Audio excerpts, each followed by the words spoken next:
Good evening, residents of Litchfield, and welcome to the January 21st, 2015 school board meeting. I apologize for the delay of the start, but we'll get right into the meeting. And we'll start by asking any revisions to the agenda. Nope, we're looking good. Very good. Let's go down here. Okay, summary of non-public actions from January 7th, 2015. Mr. York made a motion to approve the non-public minutes of December 17th, 2014 as written. Mrs. Prindle second. The motion carried, 5-0-0. Mr. York made a motion to accept the nominations of Thomas Doerr as Director of Technology for Litchfield School District at a salary of $63,017, which we prorated for the remainder of the fiscal year. Mrs. Prindle second. The motion carried, 5-0-0. Presentations, recognitions, I believe we have any at this time. Nope. Correspondence. I think there was maybe one It was email that you responded to. I have to go back and email again. Last week at the budget hearing. Yeah, Yes. I think it was a question, a kind of a thank you and a question kind of thing from the same individual. I don't know if there's anybody logging. Thanking us for the computer Mm-hmm. room in GNS. I recall.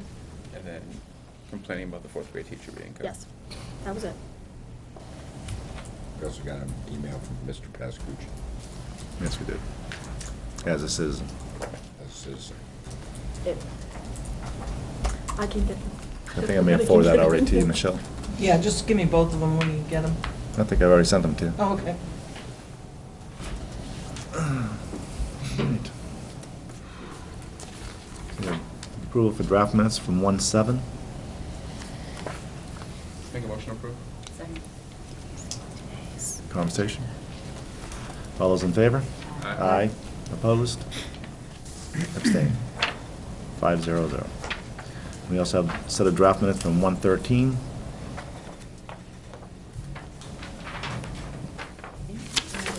You weren't at that one. It says I was present, but I think I was not. No, Oh, you I'm weren't. sorry.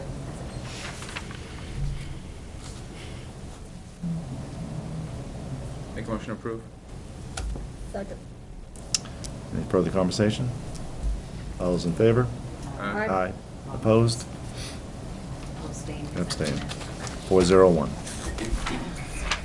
So brings us to community forum.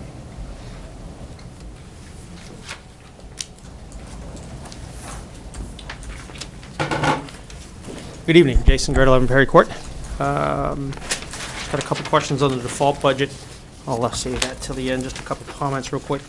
I noticed you guys got correspondence. I remember when that was added to the agenda, that whole line on correspondence was specifically so that that correspondence could be read aloud so that folks at home could understand other issues brought up by other citizens that might have them either go, wow, that's a great point, I should get involved, or you know, in whatever way they want to or not. Acknowledging a letter from somebody is an awesome thing, but honestly, I feel, as I did when we put it in, that having it read aloud is quite powerful in the community, and it doesn't normally take long because you might get one or two a week. I would hope that you guys continue that. Secondly, you guys are going to be looking, I know it's second reading now, but on policy on public's right to know. I was talking to Dr. Cochran in the hall. I've made right to know requests in the past. I know the burden gets put on a few people here in the district because there's not a lot of people that be able to process those. It would be quite, it'd be my suggestion that for those records that are not paper only, like let's say someone requested an invoice that was paper only, that you come in and inspect that during business hours. But if it was electronic, why would you not just take the few minutes that it takes to whether the person brings a zip file, a thumb drive, or if it's just a couple of emails, forward them off if there's nothing in there that needs to be redacted, if they're clean and no issues, because they got to be reviewed anyway. If someone requests emails, specific emails, they all have to be read to make sure there's no privacy data that's got to be sent out. So that vetting has to be done regardless. But if there's no information that needs to be held up, it would seem to me that in today's world of electronic communication, that we could zip up, a handful of emails and send it off. That way, that satisfies the person's need. It takes far less time to manage and process and deal with the stacks of paper potentially.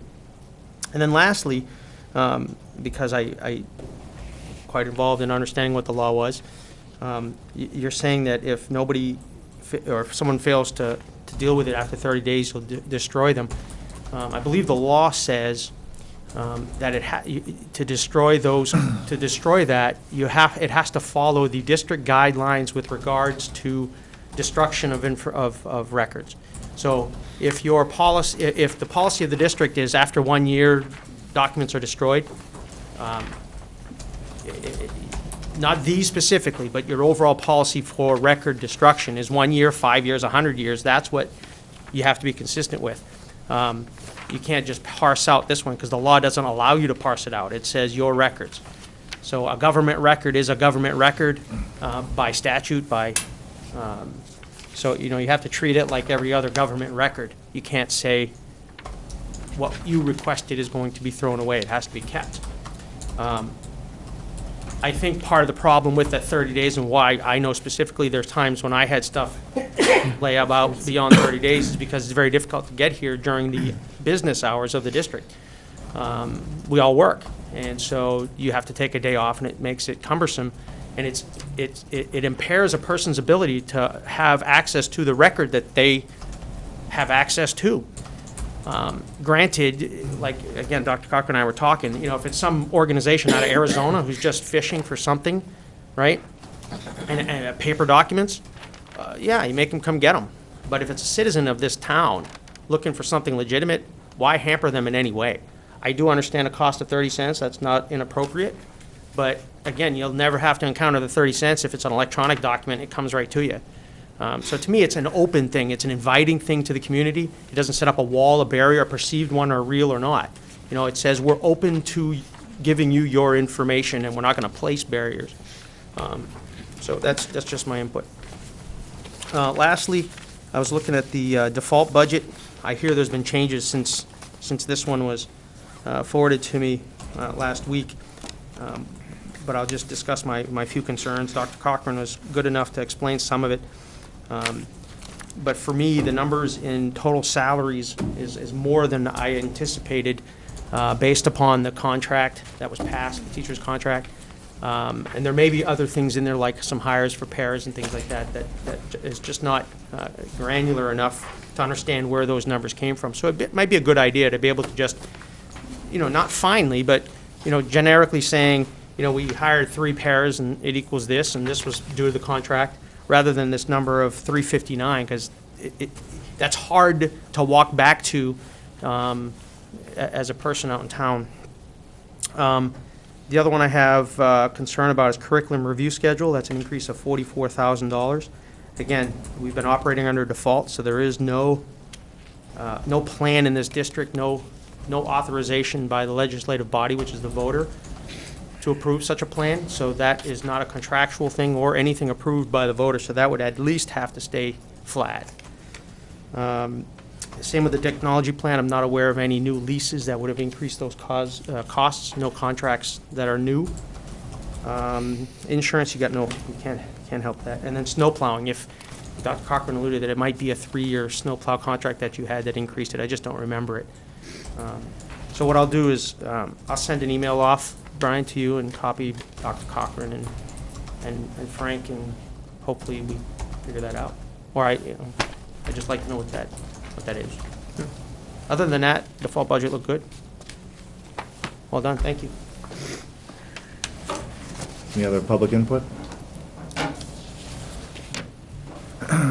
Jason, I'll take a moment, and I just went back to my correspondence, and I'll be more than happy to read both of those. I generally will read them unless they're lengthy, then I'll just give a synopsis of them, and then they're going to be printed. So I'll read both of them for the public. The first was from Chris Pascucci. It says, "Good evening. I was just watching a replay of your last meeting regarding the default budget. Mr. Barker, you were on the right track, but I'm afraid conversation will shift in the wrong direction. There's a very important difference between a signed contract opposed to a school board approved plan. Signed contracts should be in the default budget. This is legitimate. Approved plans must not be in the default budget. Just because a minimum of 3 school board members approve something, that does not mean that the voters approve the same thing. Just to play devil's advocate, could the school board not approve various items, services, or plans anytime up to the signing of the default budget with various dollar amounts up to millions of dollars? After all, you can approve lots of things totaling, let's say, $500,000, then claim it must be in the default budget because you approved it. Just following this.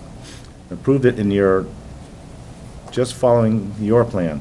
Why not approve $3 million in some sort of plan, then insist it must be in the default budget? Look, folks, this community is making great progress. We're making tremendous strides in the building of trust between the elected bodies and the people of this community. Let's not go backwards. School board approved plans must not be in the default budget. Increased rates for electric must not be in the default budget. The truth is, and you know this, the budget is the bottom line, and there is plenty of money in a $21 million budget to turn the lights on in the school. Conversely, if electric rates decrease the following year, the higher number goes into the default budget, because it is the same level of appropriation, not the same level of service. We many times hear you can get 10 people with 10 different interpretations of the default budget. Well, this is not exactly true. If those 10 people were intellectually honest, were being impartial and actual read the RSA regarding the default budget, then all 10 people would have this exact same interpretation. Mrs. Lepore is a lawyer. I am confident you know the real interpretation of the default budget. Further, I am confident that the other 4 school board members know the real interpretation also. Let's do the right thing, please. Let's create a factual, mathematical, accurate, honest default budget as the fallback budget should the proposed budget fail on the election day. Thank you, Chris Pascucci, Litchfield resident. And the other was from Laura West. Just find that one.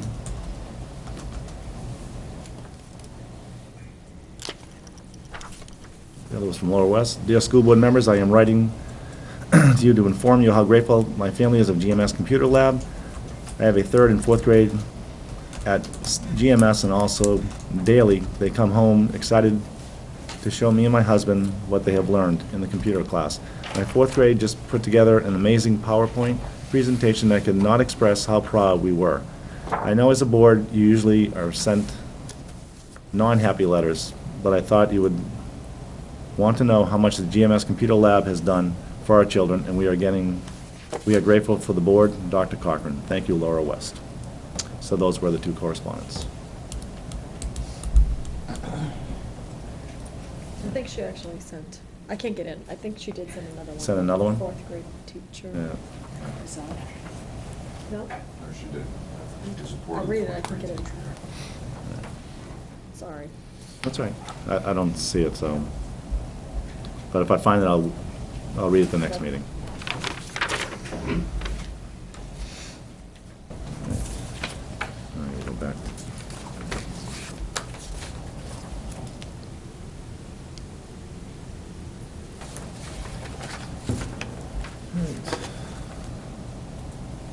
Brings us to superintendent's comments. Given that I have 2 agenda items I'm going to speak briefly to later, I will pass. Thank you. Excellent. School board comments?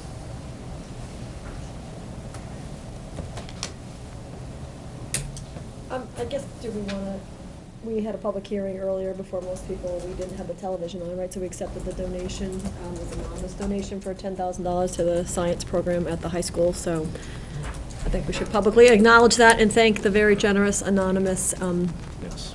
donor for that. We had a great presentation from the high school team about how the money could be spent to benefit the programs, and how excited the science department is of receiving Yes. those funds, and they've already planned on what they're spending it on, what equipment, and so I think we should just acknowledge that and thank people for that, since we were not on television when that conversation happened.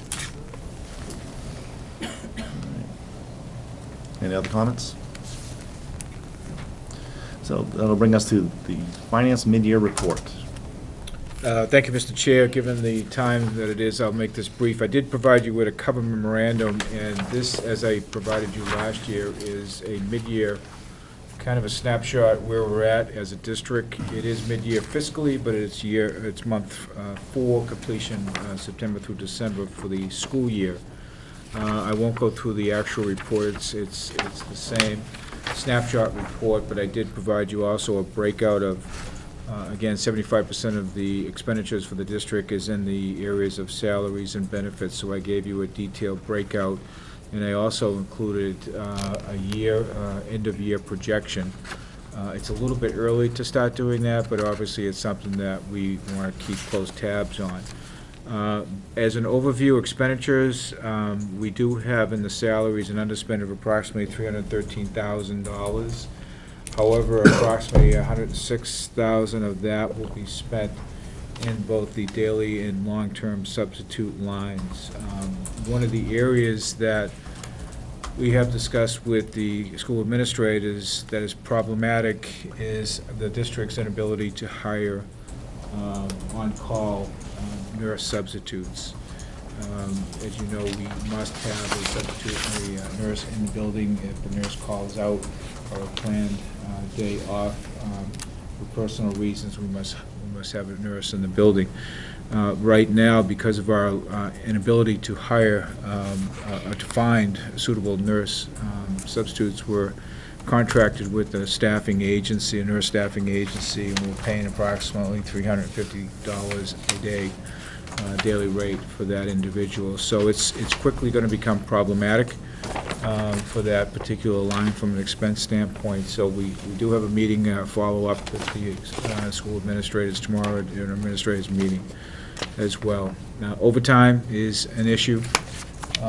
We have for district-wide approximately $10,000 in budgeted overtime, and we have a balance of $1,600. So most of that line has been expensed out.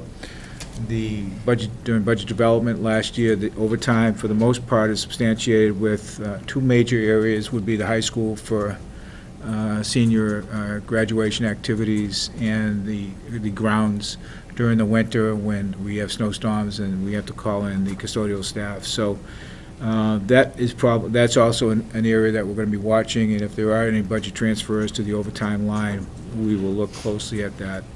And maybe ask the administrators to pay special attention, maybe to manage their staff's hours there as well. As you've heard, regular and vocational transportation are areas of concern as well, and we'll be monitoring those pretty closely as well.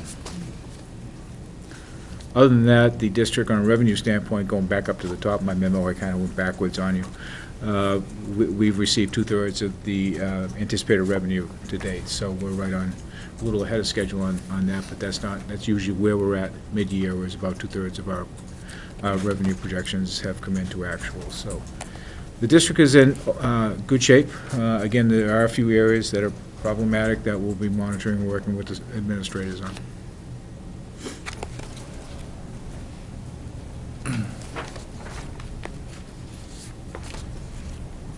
Anyone have any questions? Yeah, that'll bring us to the default budget.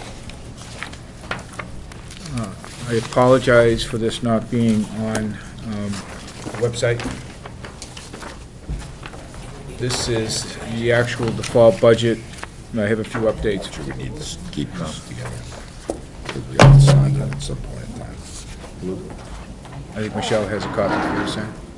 Oh, these for, Yeah, you have those- one for us to sign? Yeah, Michelle? yeah, those are for you. Takes it away Yes, right out of my hands. Sorry about that. It's tough. Hopefully I have enough copies there. Do you have one? I bet that I have one. Do you have one? Because I think I might. Oh, Jane does. This what's coming around is actually, it's your copy, it's a draft copy, and Michelle has the originals for signature. Try to see if this works. That's for you to sign. Just a quick update. The Department of Revenue Administration, in their wisdom, launched a new website. So all reports, such as the default budget, the operating budget, and all of our warrant articles are now to be submitted to the Department of Revenue Administration via their newly launched website. Michelle and I were chuckling before we came into the meeting. It's not very user-friendly at this point. There are a lot of problems with it. But this form that you see here, the default budget is produced using the web-based form development and budget development. There is one change that I have made, and you will need to vote the amended amount. I did reduce the default budget by $50,000 even. That error came about when I was putting the form together. If you notice on page, I guess it would be the last page of this report. This year, we had the voters approved a warrant article to transfer $50,000 from the unassigned fund balance into the capital reserve fund. That is incorporated in the budget, so it was the baseline, if you will, for the 2015 budget, but I did not subtract that as a one-time appropriation. So that needed to be subtracted from the default budget. So it brings the default budget minus that 50 down, and including food service and federal funds, $21,120,065. You'll see that it is a $50,000 reduction. I will, and there are some footnotes to this form here. So this is the draft, if you will, the amount of dollars that the board had discussed, the only open item, and it's up to your discretion to change it this evening if you would like. It just means I have to go back on the DRA website and figure out how to change. But it was the curriculum. Again, the information on the curriculum that I received was basically, it is a multi-year plan that the district has and adopted in order to purchase, in order to continue on with the current or newly adopted curriculum, that textbooks are required to be purchased and or replaced. But again, as you heard this evening, it's the level of appropriation, so it's at the wish of the board as to what you want to do with that. If you do want to change it, it's not a problem. I'll just ask that you sign the cover sheet, and I'll make the appropriate changes to the body of the default budget and send you off an amended copy. So I think the question was that the 136 the result of moving stuff around? You're saying it's not. That's the It's not. 136 is the same number that's in the. Correct. Right, yep. I make a motion to remove the 44,042. Second. The reasons we talked about last week. Second. Any further discussion?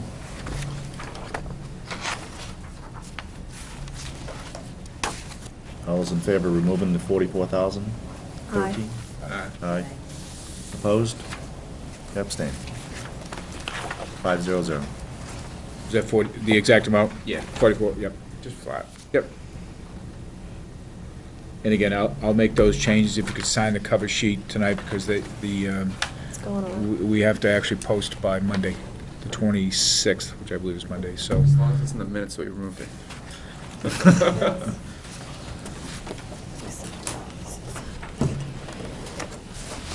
So what new bottom line budget number be? For the default, Yeah.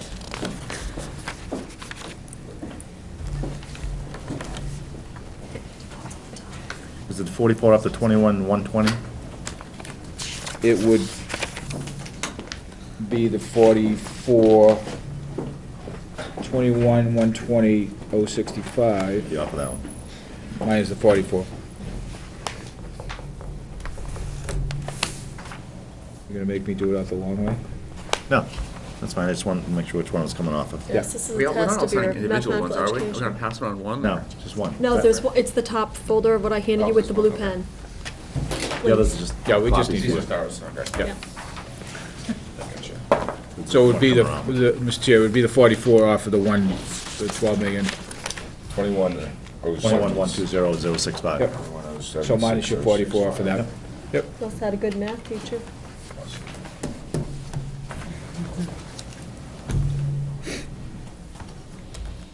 Are there any other questions on the fall budget?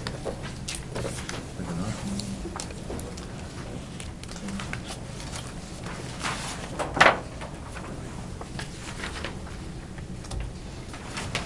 So the new total is 21,076,065, right?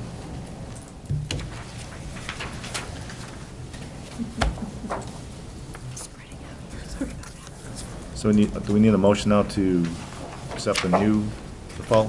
You would need numbers? a motion to accept the new default amount, just so we have it in the minutes, so I can tie it in, make sure everything's tied in. Motion to approve the new amount, whatever it was. What was the amount? Michelle, you had it? 21,076,065, is that correct? I'm looking at you, you got it. Yeah, that's right, yep, yeah. Partner. I'll second. Any further discussion?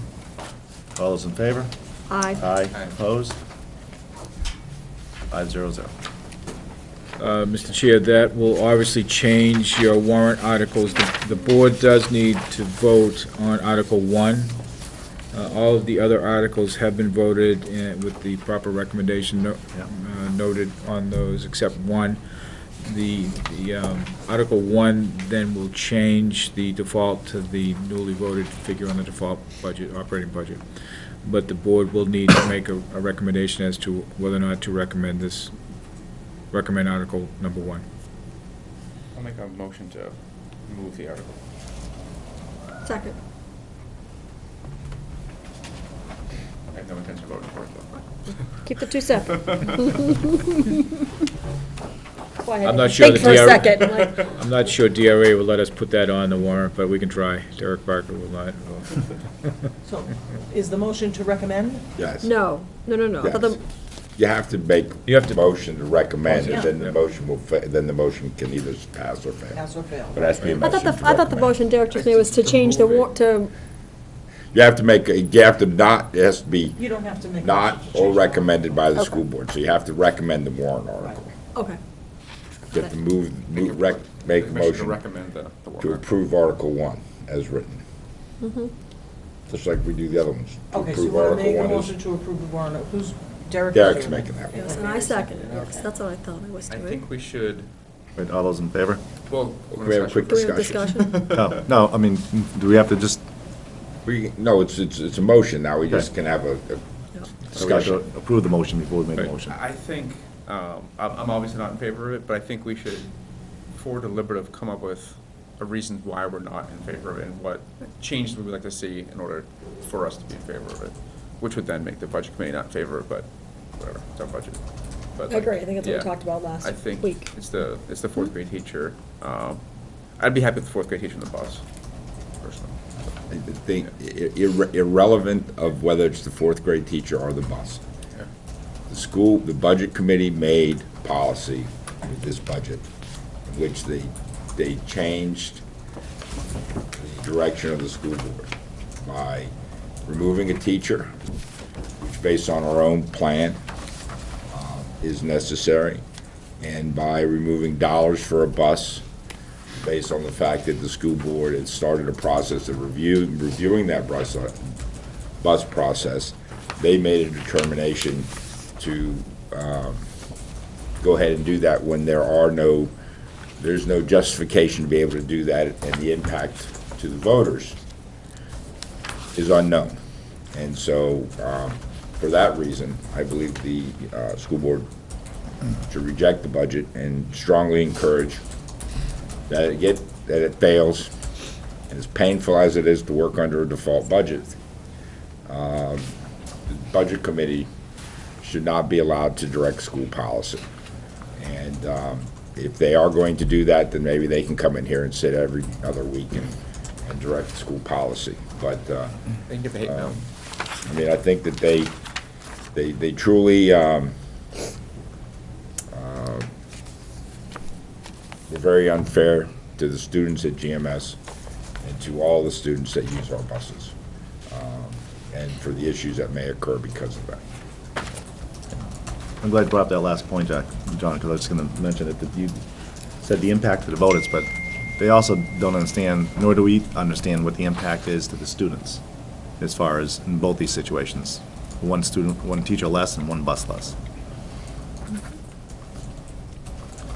I honestly think too, I mean, we won't know until quite close to the school year. I honestly believe we're gonna need a first grade teacher.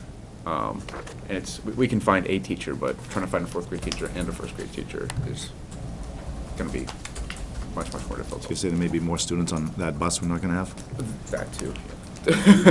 But we're already at 77 kids in kindergarten, so historically, we average adding 20 kids between kindergarten and first grade, so I think we're gonna need a first grade teacher, unless trends change drastically. This Bill can look into his crystal ball of kid growth.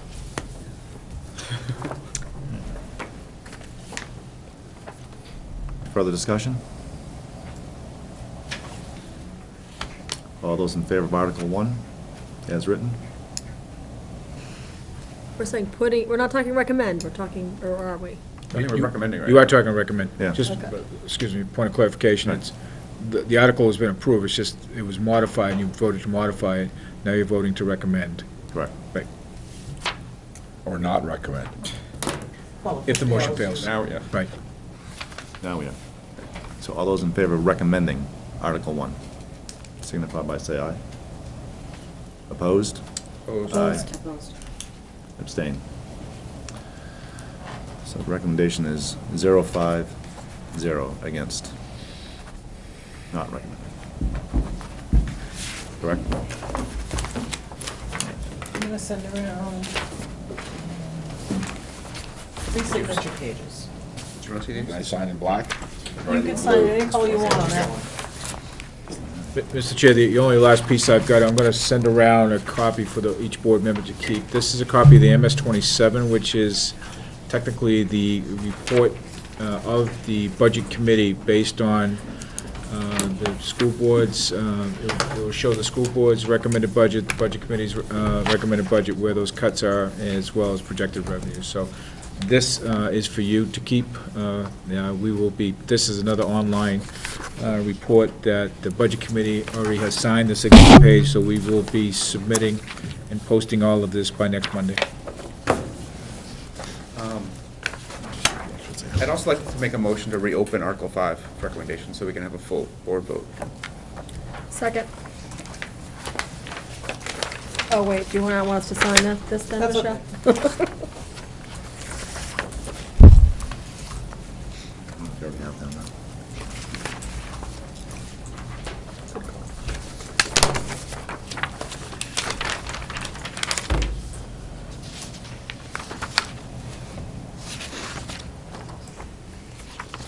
Is there any discussion?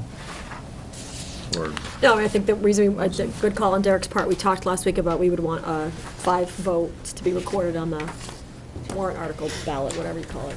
And you weren't here, Janine, so that's why we, unfortunately, right now, my laptop's shutting down, so. don't worry, we'll cover you. So Article 5 was, just so everyone knows. I can On read the it. agenda was to adjourn. So Article. That's exactly what it was. You got it. All in favor? No. So this Article 5 was to raise and appropriate the sum of $22,800 for the purpose of funding the salary of a part-time math tutor at GMS. And we had voted for 0 to recommend, but we wanted And we wanted the fifth to board member to be revote, here. so we had Jamine's vote recorded. Vote to approve. So We have to have another vote again. take another vote. Derek So made the all the- motion, I seconded. Okay, all those in favor? Aye. Aye. Opposed? Abstained. The new number is 500. So do you want me to keep passing these around, or are you gonna do new ones? Is it too Oh, it late to says change budget. these numbers? Can we motion to adjust this at all, or is it already in the system? Or I'm gonna have you guys. Just sign what? it. adjust revenues? I'll have to have you projections? guys come in to sign. Can you just run it, I mean, They've can't you already just been put it presented fully- to public, I literally so do if you change changed 5-0. any numbers, you would have to go through the Change it. Budget Committee. Technically, by the IRSA, the school board can't change anything now that it's been given to the Budget Committee and they've held their public hearing. Any changes that you would like to remit to the Budget Committee, they would have to hold a new public hearing. Okay.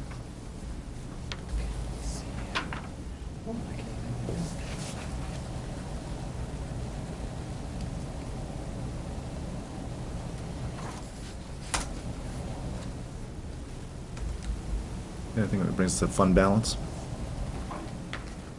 No. No. So That, I think Michelle likes to carry that on there as a constant reminder that it's kind of like a pending. Same with the No. It's invitation too soon to be of us, tax. to be projecting fund balance for the end of the year. Okay, who wants to run into my office? I will, is it open? It should be. I'll get it. What do you need? I've got printer near my desk. And this is gonna come back. Oh, did you, All right, so next we'll... Just printed make the warrant. change? Yeah. Printed 2 copies of that. Did you change the article? I changed everything. Warrant article 1, 2? Good, way to go. All right, the next is You're committee... all right. I'm sorry. No. That's all right. Committee reports? I don't know if anyone met aside from the budget committee. Now is your meeting on Thursday night. Yeah. There were two motions that were made. Both failed. One was to reinstate the dollar amount for a teacher, and that failed, along with, there's also a motion to put the monies back in for the air duct cleaning. That failed.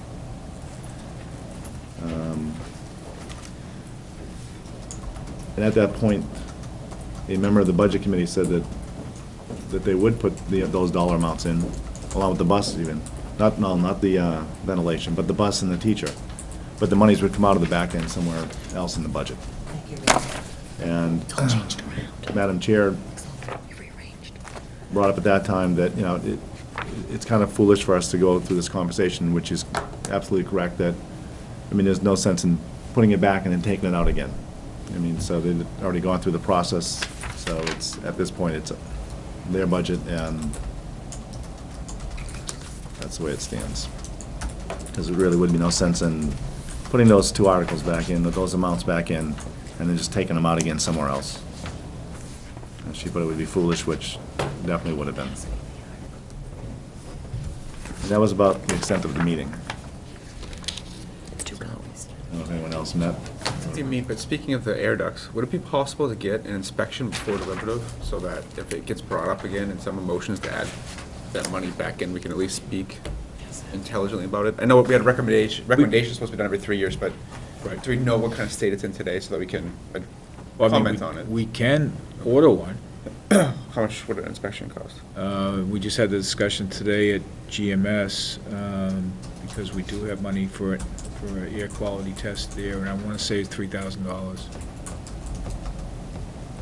How often, is it $3,000 for the air quality test at GMS? I'm sorry? Is it $3,000 for the air quality test, or the? Air quality at Okay. GMS. When was the last time we've had one here, do we know? I don't. I'm not sure.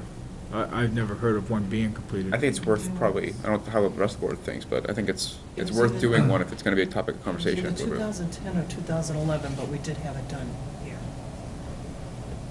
Yeah, that question came up, I believe, from the budget committee, asking the other schools whether or not they had their air ducts cleaned, and when, and also as far as air quality check. Right. We had, again, LMS, we did a third of LMS this past summer, unbudgeted, but it was needed. And we put in the budget to do this The other half. third, yeah. Which would make sense in the cycle if you want to test air quality, you would test after completion of that cycle. Shall I just say there's 3 copies of Just 2. Oh, I thought you said it was 3. I can get a quote for here. Be good. And then, or find the results from, or maybe both, get a quote and find the results from 2010 if there was one done in 2010. I thought we used to alternate the schools. On GMS, we probably do more frequently because of the moisture issues and stuff, but I thought we did each school every couple of years. I don't know who would have that, maybe Mr. Bennett. GMS is fairly regularly, they were on an annual cycle, they're 2, yeah. It's either individual or 2-year cycles. They've also gone Look back into to the protocols that they had used for a considerable time that they went away from, and at the request of staff, they asked Principal Thompson to look at the protocols, at readopting them, and we began that last year.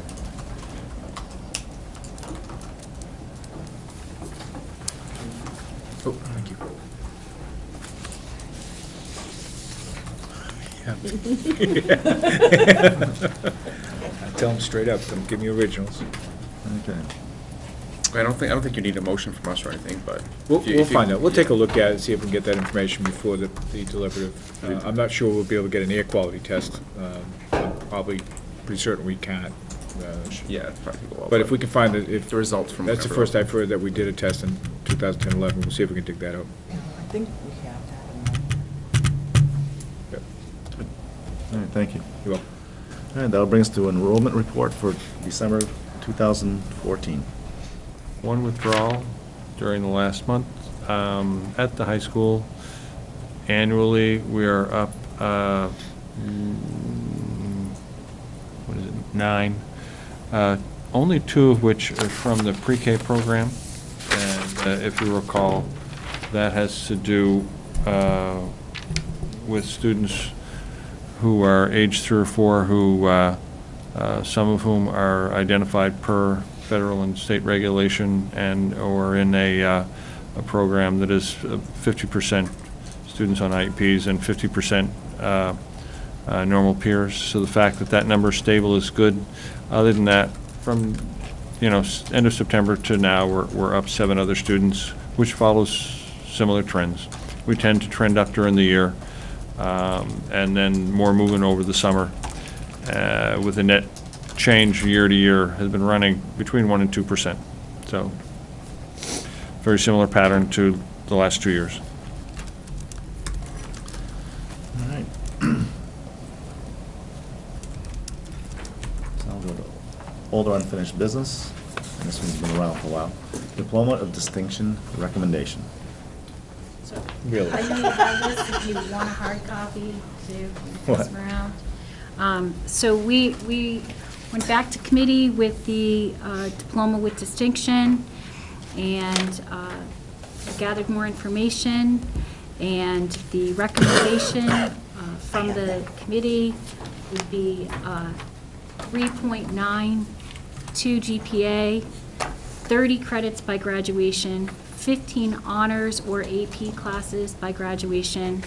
We would want to have a stamp on the diploma, and then when the student goes through graduation, we would recognize them that they're graduating with a diploma with distinction. The class would be the class of 2017, which is the current 10th grade class. And this would be a breakdown. We do think 17 students with a 3.92 would be able to have this diploma. When we decided to recognize students for all A's, we actually got more students getting all A's, so we know this number probably might go up to 20 or 25, because students will start striving for that as soon as we let them know that this is what we're going to do. So I hate to ask this at the risk of making us talk longer, given how late we already are, but so I don't have the background. What's the history on why we're revisiting this or having this, like short version? Short Well, version? we're revisiting because we never clarified. Okay. We haven't voted, you didn't Okay. vote yet, so. Lucky you. yes. I just wanna So know you what were brought not this up. here. Sorry. Been waiting for a No, while. this was, we Sorry, started this sorry. quite a long time, Yes. like Okay. maybe back last There's- March? Right, and we brought it back to committee and we did some more March-ish, research. which we're approaching. Because we wanted to make sure that there was rigor and that it was really distinction. So we got the flavor of the board, who really wanted to make sure that, the student who was going to be recognized for this, which Shelby actually would be one of the students if we were doing it this year. She would be. Nice one. There was consensus around, I think, the notion of adopting the 3.92 because it was the same GPA as, Academic excellence. Yes. and so To stay consistent. the other pieces would just be the number of AP and honor classes, and a lot of conversation with the fact that it's really hard to get a 3.92 GPA unless you have a lot of honors and AP classes, because all it would take is a few Bs to not get you there. And so, the conversation, based on my recollection, was how selective we want to be, and in essence, setting those credits. If you look at the data that Director Callanan added to the list, basically gave the board the information that they requested in terms of, so if we change or modify the honors or AP classes, that would basically determine roughly the number and percentage of students that we would probably be identifying. So, if I read this correctly, It wouldn't be 17 students, it would only be 9 students. 7, 8, 9, you are absolutely correct. Right. Of that 17, only Right. 9 of those 17 would qualify based on the 15. That Credits, is correct. yep. Yep, that's absolutely correct. So all 17 would meet the 3.92. GPA. But right. not But the level. the Not diploma with the- distinction would Correct. be a So- subset of that group. So, so we want a That's already student to take honors class An AP. as a sophomore. Or honors options even as a So are freshman. there honors options as for freshmen and sophomores? There are, yep. There are. And in the development of this program, were there any students involved? We actually didn't have any of the student sampling. Really what I did was just compare data of students from years to years. Not in the requirements, but in the Development. the awarding. These people have worked pretty hard to just get a stamp on their diploma. This may be something where you go back and talk to your student government and see if they have another idea that may be Like a pin for graduation too, which we could do. new hat or something that allows you to distinguish out from the crowd. Another Right now, they're board. just. We're group. saying it, yeah, okay. I mean, they're not really, the only way you're knowing that they're distinguished is because you say they're distinguished. So for a fleeting 15 seconds of fame, they're going to be distinguished for 4 years of some pretty rigorous opportunities. So as I mentioned when we talked about this in March, I think this is great. I'm glad you guys spent the time to get it where it's at. I would encourage you to, We can do that. after we We'll let approve you it, know. to find a way to One more. honor these students when they're sitting out there for an hour and a half. I would, You know, I would certainly think you know. that they would be recognized. Well, I don't Or so know this exactly is- how you Like would a go about doing cord that, or or a just pen or some- something else. something that allows them, that people can see, the Hoods, parents' cords, hoods, something that, Yeah, the pin would be hard to see, right? Yeah. Big and noticeable, like a Yeah, hood. notice, a hood. That would go over. A hood would be really nice. so. Okay, We can do that. that's the easy Have part. to have a little color code chart before they go in. Yeah. Well, I would think in the program, you'd also list them in the program separately, correct? Right. But you wouldn't know That's who true. they were when you Right. look out at a class of 100. No, but as they were Do presented. they also, I think, like at program. college, they bring out the master students or and the doctorate students? Separately. If you're getting a bachelor's, you're like way in the back, you're like, but this is sort of our masters, our doctorates, these are Yeah, the, that's a good- that's a good truly idea. the best of the best. And, Bring them up we first. should truly recognize, I because, agree. and their parents Deserve it. should be, feel that pride of the effort that their son or daughter had done. That's good. I will make a motion to accept the plan. Second. further conversation? All those in favor? Aye. Opposed? Abstained. 500. Well, we finally have one. I didn't know there was a history. There's one check off. Yeah. Well, now, I might have to You have to go create a back and work section on to it, add that's into the it. program of studies, which was, because that's gonna be important to get in there too for this fall, so that's all right. That's the easy part. So now bring us to our CTE program presentation. So I know that you all received from Michelle a PowerPoint that I put together about the Career and Tech program or proposal, as well as Lori just handed out a hard copy for you. And I don't mean to make it seem like nobody has any idea what we're talking about, but just to kind of give you some of the changes and trends lately. And that first slide, just what is Career and Tech Ed? I'm going to go out on a limb here, and other than Mr. Barca, say that most of us graduated from high school in the 70s and 80s. And back then, it was called vocational school, and now when I use the term vocational school, I get yelled at, so it's not the correct term. So now it's Career and Tech Ed, or CTE, as it is now known.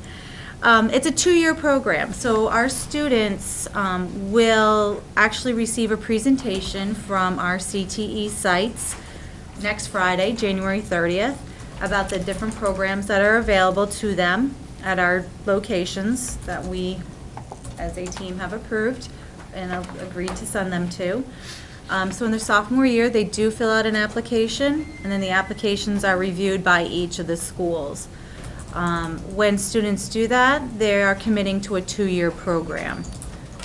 As you know, you can be prepared for anything from engineering to nursing to mechanical, agriculture, health occupations, business, applied economics. I mean, there's just, the lists go on and on. I know about 2 months ago, I handed out the Pinkerton Academy brochures that they provided to us. Each of the locations does have a Common Core proficiencies in math, science, reading, writing, and communications. And some of them, students are even able to be certified. So that's why Shelby Chacos is sitting here, because I just wanted her to talk for a minute. Shelby, as a senior, is finishing up, only one more semester, of her 2-year nursing program. She's currently going to Alvern. She is approved by Dr. Cochran to self-transport to Alvern, which saves her time, much time in being able to self-transport. She is our and she's our school board rep from the high and school. she's co-president of student council. So she fills many roles, but Yes, if you she just want to does. talk about your experience. Yes, and yes, You- move you up can and scooch speak up. right into the mic.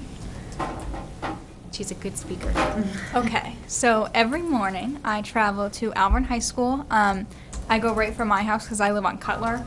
So at the beginning of the year, I was pushing to be able to drive myself so I could go right to Alvern, and there's sometimes some complications with the buses. Sometimes buses didn't show up. Sometimes buses wouldn't pick us up.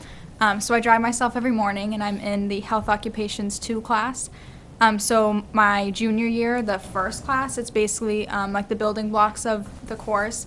It's broken up into 3 sections: anatomy and physiology, medical law and ethics, and medical terminology. So it's a lot of basic stuff that would prepare us for college. And then this year, I have the opportunity to earn 9 college credits that will transfer to any community college, and depending on the school that I go to, in all 3 of those sections of my course. So it's really helpful for me. I'm attending Riviera University next year for nursing, so it's really helpful. And also this year, as a senior, I have the opportunity to do either an internship at a dentist office, a doctor's office, anywhere, or enroll in a nursing certification, LNA nursing certification course. So I'm currently taking an LNA course at Alvern, and it's also part of the curriculum. And then I do clinical hours outside of school. So every other Tuesday, I go to the Hunt community in Nashua and do my 4 clinical hours and then 3 Saturdays. So when I graduate on, I believe the test is May 27th, if I pass the LNA test, then I'll become an LNA and I have the opportunity to work right out of high school. So the course for me is very helpful. I personally chose Alvern over the Nashua program because it was closer. Had the opportunity to know more people there because it's a closer school, and I was able to like commute and drive myself there. And also I heard better recommendations about the program there as opposed to the Nashua program. I just heard that it was because it's only 3, my teacher only has 3 classes there as opposed to Nashua because there's more students, they may have more. I'm not sure how their schedule is. But our class is very vigorous. I heard that sometimes the Nashua course didn't really work out as planned. The curriculum was kind of off. And the way that their curriculum's set up, sometimes they don't do like all 3 courses at the same time, whereas right now I'm doing an anatomy and physiology chapter, medical terminology, and medical law and ethics all at once. So I believe my course is more vigorous at Alvern, and it'll prepare me for my future. So I'm very excited. And it's very helpful for me because coming in, even when I was little, I knew I wanted to go in the medical field, but knowing when in high school this is what I want to go into and having the opportunity to do a CTE course, even if you want to go into business and you're not sure what kind, if you want to be an accountant, anything like that, it's really helpful because you have the building blocks. And even if after your first year you're like, oh, maybe this isn't for me. Like last year, if I decided medical field isn't my thing, maybe I'll go somewhere else. I could have easily still gotten the 2 credits for doing my first year and then finished up senior year here and taken all my 7 or 8 courses. It's better to know that after your grade 11 year instead of after your first year of tuition at college. Yes. That's just what we were talking about. Yep. Now, after all those students that go 3 or 4 years don't know what they want to be when they grow up. I don't know what I want to be.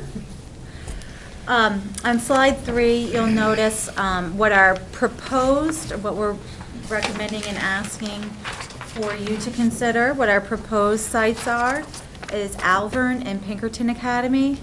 And what our current sites are, currently we use Alvern, Nashua South, Nashua North, and we have one student who attends Pinkerton Academy in their welding program, which is one of the few welding programs in the state. Thank you, Shelby. Thank you. On the 4th slide, you'll see there's 3 columns. First is Pinkerton, second Alvern, and third is Nashua. And what I tried to do was align by color the courses that grade across that all 3 schools do offer. Then you'll notice down in the next color that looks kind of bluish, but it says green, is that maybe 2 of the sites will offer that program, but not all 3 sites offer that program. And then down in the third area are individually offered courses based on, again, by school. So as you can see, out of the 3 different areas, Pinkerton is the only one that offers welding. Nashua is the only one that offers a biotechnology and hospitality program. Those aren't programs that our students in the past have historically enrolled in either, though. Slide number 5 is So yeah. if we make the change to Pinkerton and Alvern, those bottom ones, they'll find their way off an option That's correct. for our students Absolutely. till we change our mind in this room, correct? That's correct. Yep. Whatever school board that is. We won't be enrolling them because they want to be an HVAC tech into Nashua. Because that's what they want, correct? Only the sites that the board chooses that we can go to, only their programs will be offered to our students. Yes, absolutely. Number 5 is just a slide for you to have a 4-year data on what a number of students that we've sent each year into the number of different locations, just to give you an idea of historically where we've had. You can see in 11-12, we only had 12 students total enrolled in a CTE course, and this year we're up to 30. So it's been quite a jump in a 3-year period. Is it too early to have any expected numbers for the previous, next year? I mean, I could guess, based on the enrollment for our current sophomore class is very small, as you may know. I mean, we're maybe about 112 current sophomores, where this year's, where last year when I was talking to the sophomores, they had 140 kids. So that even that 30 student difference can make a big numbers in your CTE program. It's about a good 50-50 split in our numbers. I'm guessing that we may be more towards a 24-25 mark again, not at the 30 next year. And that's just based on history and numbers and enrollments, and I guess. Can I ask a question? Yeah. And again, like, there may have been prior discussion on this. So if we only have one student at Pinkerton, Pinkerton has fewer options, I guess, than Nashua. Why do we want to go to Pinkerton and eliminate Nashua? Because how long it takes to get to Nashua and how much time is lost by the Okay. student. Yeah, Right. we're almost there. We're We're almost We're at that almost slide. there. Almost at that slide. And when the bus takes them, they might drop didn't go them off ahead, at see? North, and then they drop them off at South, and so Got it. our kids are on the bus a lot Correct. longer. Got it. So it really is, That doesn't really work. well, Pinkerton really aligns well with the courses Mm-hmm. and programs our students have traditionally Yeah. opted for. Mm-hmm. And it appears that we lose more students due to transportation time and issues than we do to lack of programs. Mm-hmm. Got it. So we felt this was a better move. Thank you. The next slide is a little This is what drove the conversation Yeah. to begin with. When you look at the transportation cost, and Frank can commiserate with Lori and I on this, it's been a bane of our existence this year. And I was just trying to figure out why are our costs so much more than they have been in the past few years. As you'll see from that next slide, in 12-13, our actual costs were just under $30,400. And then last year, 13-14 costs, the actual was $16,203. This year, our projected cost out of the Campbell High School budget is about $70,000 and an additional potential $15,000 from special ed. Now, that made just a little bit because one of the students who does have an IEP is now able to drive. So now that student will be self-transporting, so those costs should go down. We've gone over these numbers a number of different times, and we're trying to just determine what it is.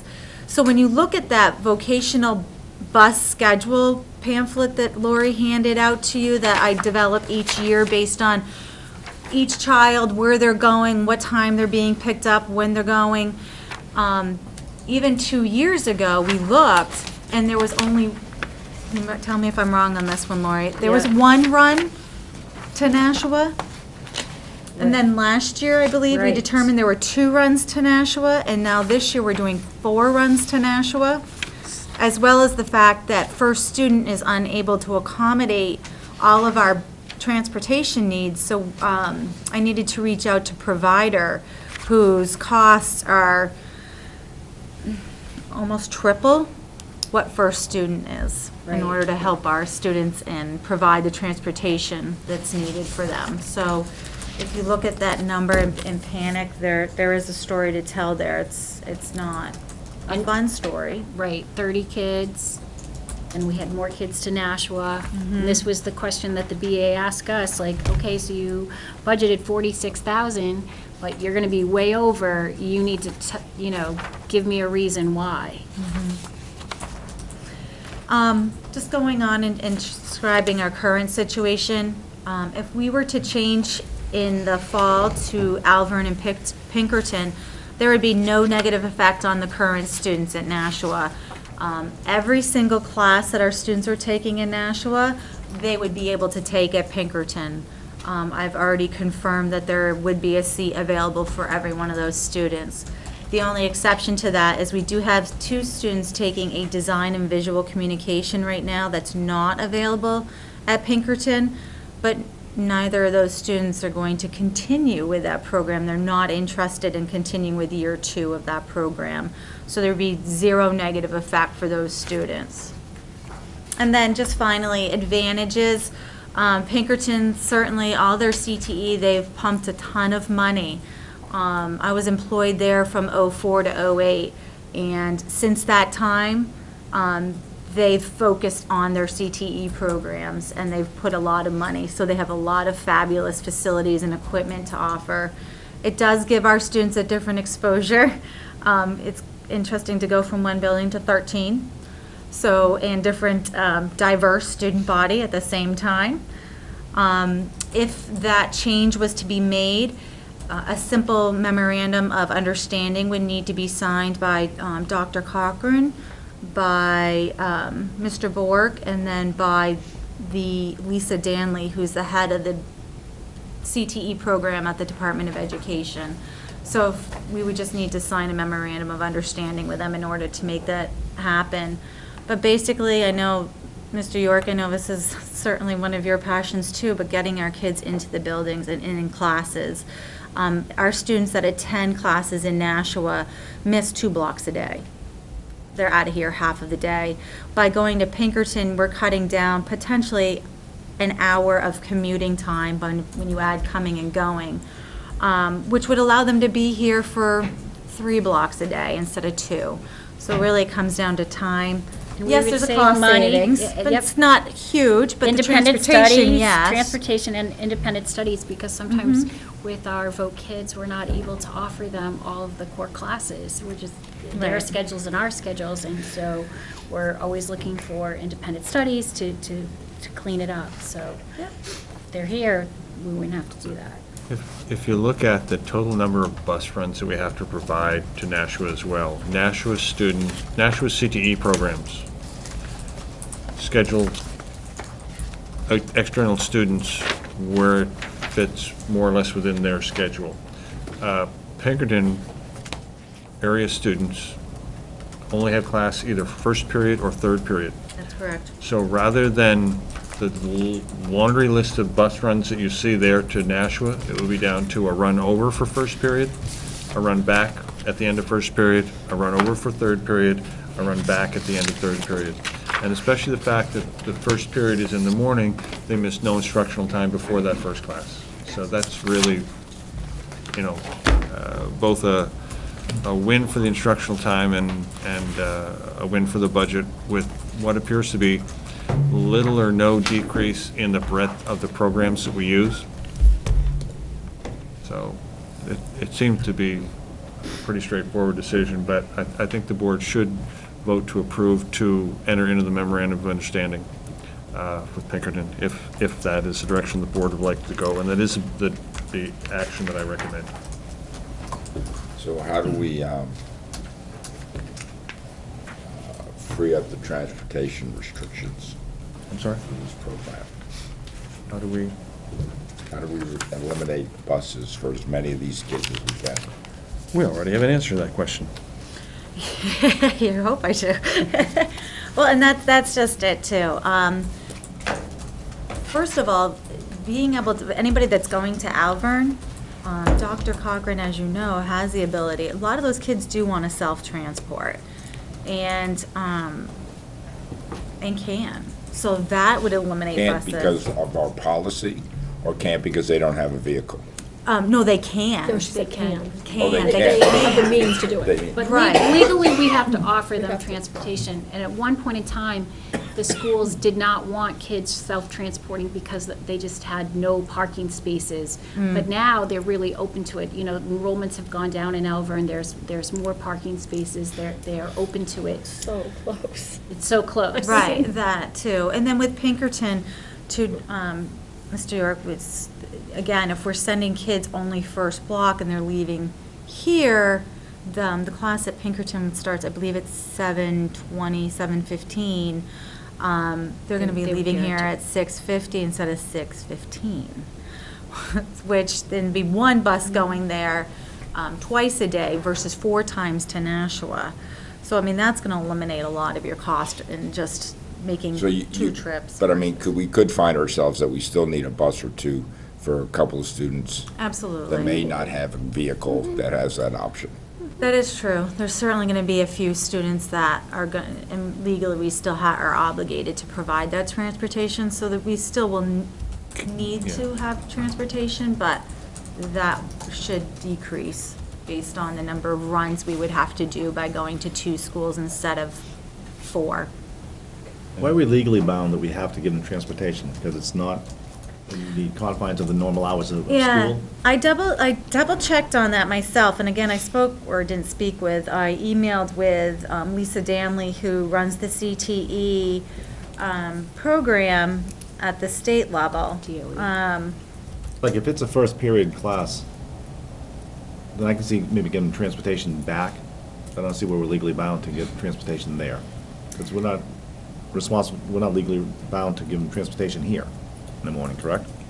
The answer I received from her is, short answer to your question, because that was what I asked. She said, yes, sending districts must provide transportation. Otherwise, it is a barrier to access. That's the Department of Education response. It doesn't make any sense. Because- Especially if it's first period. So Well- where does, so how many of our, of a poll of our 30, how many of them have access to a vehicle so they wouldn't want any bus transportation? Do you have one of the extra lists? I think I'll hand it out. Can I steal Oh, here, Derek's for a like second? this? I just need my vocational list. While they're doing that, if you think of moving from Alvern, Nashua to Alvern, Pinkerton, and because of the shorter transportation time, probably if there's an opening in Alvern, going with Alvern as a first choice for programs that are in both places, then you're going to decrease the commute time. If we not just make the shift to allowing it, but informing students that they can self-transport, you may still have students who are going to Alvern as many times in the day. With a little bit of luck, we may decrease costs, but it may not.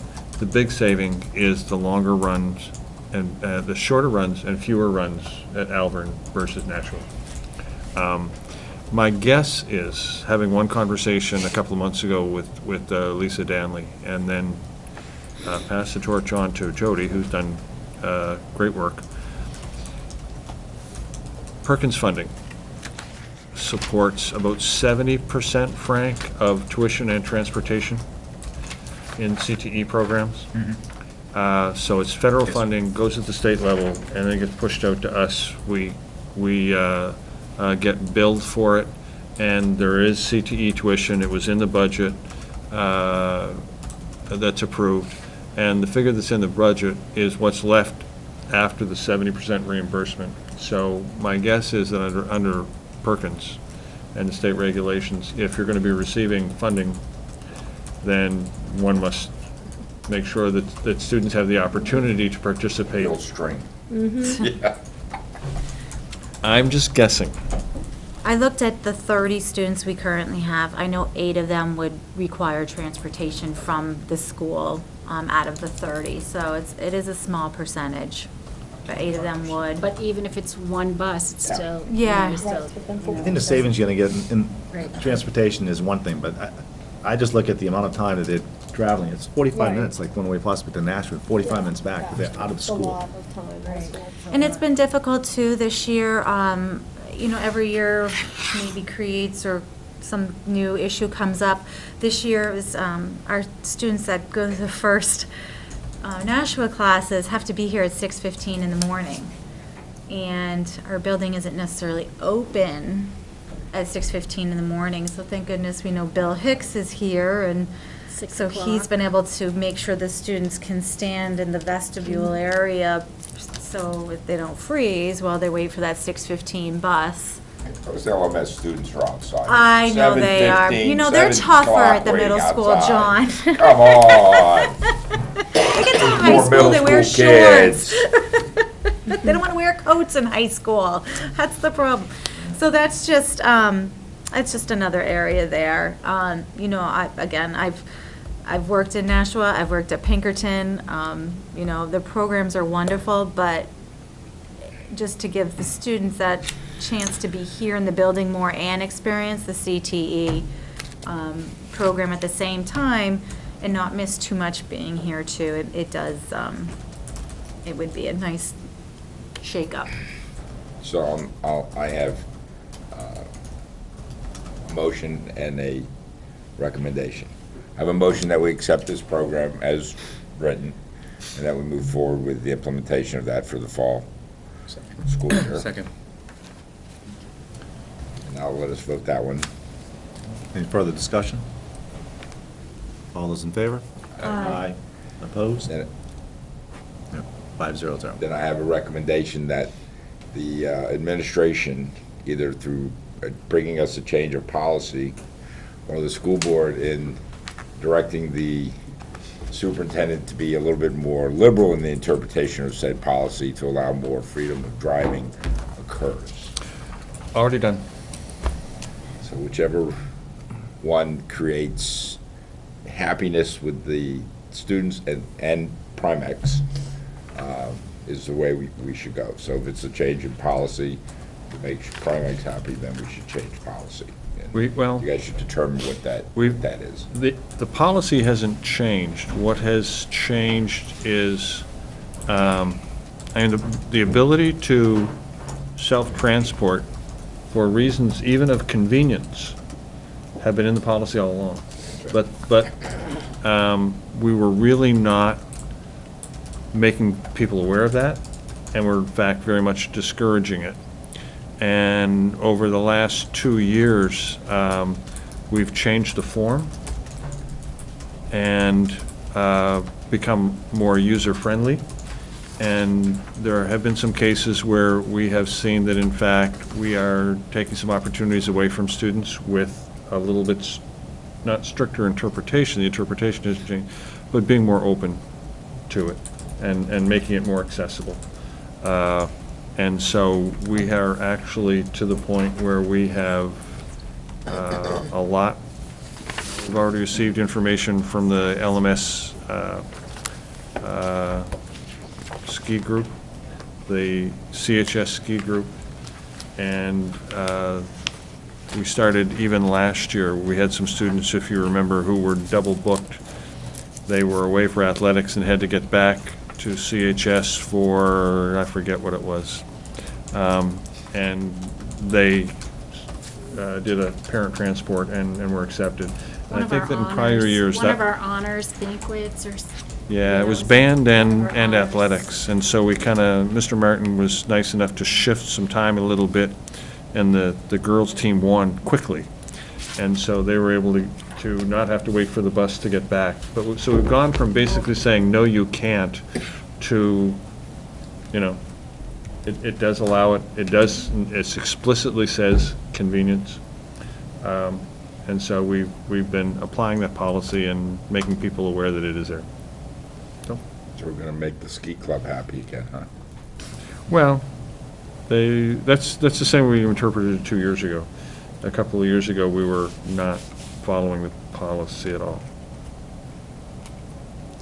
So the self-transport is parent self-transport only. You can't transport children who are not your own. So. Excellent.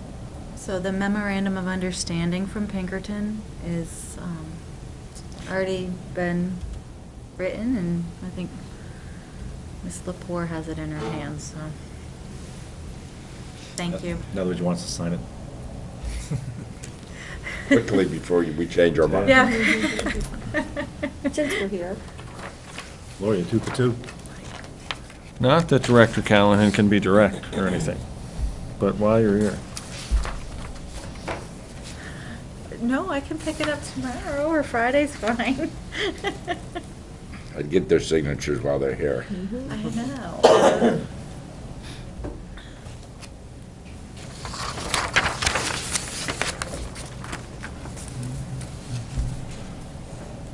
I think this is a good thing.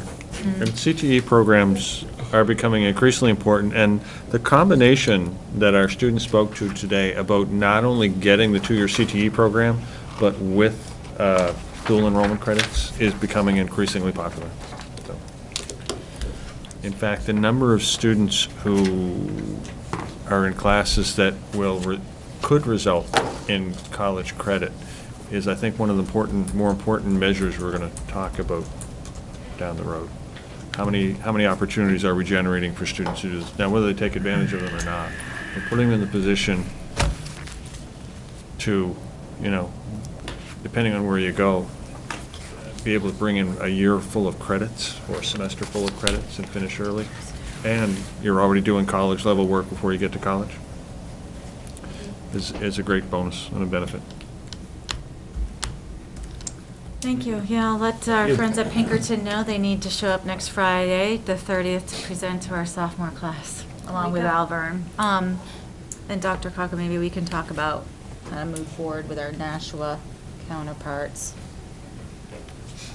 I'm sure they'll be thrilled to hear from us. I'm sure they will. Yeah. Thank you, everybody. Thank you. You're welcome to stay for the next agenda item, which was the Oh. one-to-one technology if you want, but you don't have to. You can stay. Yeah. We set move on? Move on. This slide 1 talks about the one-to-one high school technology pilot, and that is pretty much taken from March 2014, so just about 10 months ago. If you go to the second slide, you'll see that slide was presented saying, looking at across these years and these grade levels, that in 14-15, We would identify an SIS system with a learning management capability, try to negotiate a contract, and that's where we are at this point in time with Infinite Campus.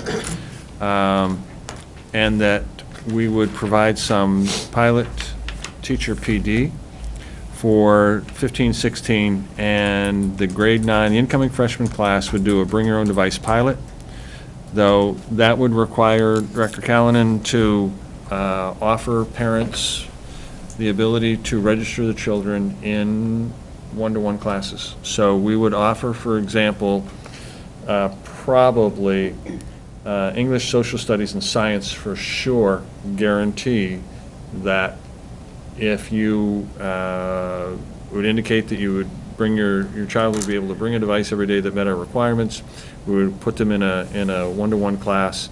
We would commit to that. We would get the technology for the teachers, try to get it to them this spring to try and get them acclimatized to it and start to prepare to teaching in a one-on-one environment. And that pilot group, this incoming freshman in the fall, would be a pilot group each year. And behind that, we talked about actually providing them with the device. And if you look on the right-hand side, given the estimate of the class sizes, that would give you a number of additional devices that the district would be supporting by virtue of the pilot. So beginning in 15-16, there'd be no devices because the pilot would be whatever random machines that met our specifications that they brought. And then beginning in 16-17, 1 year, 2 year, 3 years, and then the whole entire school. So that was one of the reasons when we talked about the importance of that additional position for technology. And part of it was the SIS implementation, and then by the time we ramped down from the first couple of years of heavy implementation, it still requires some support, and by then, if we're following this model, we would be into 200 to 300, 400 additional machines to be supported, which is significant. That was followed by a slide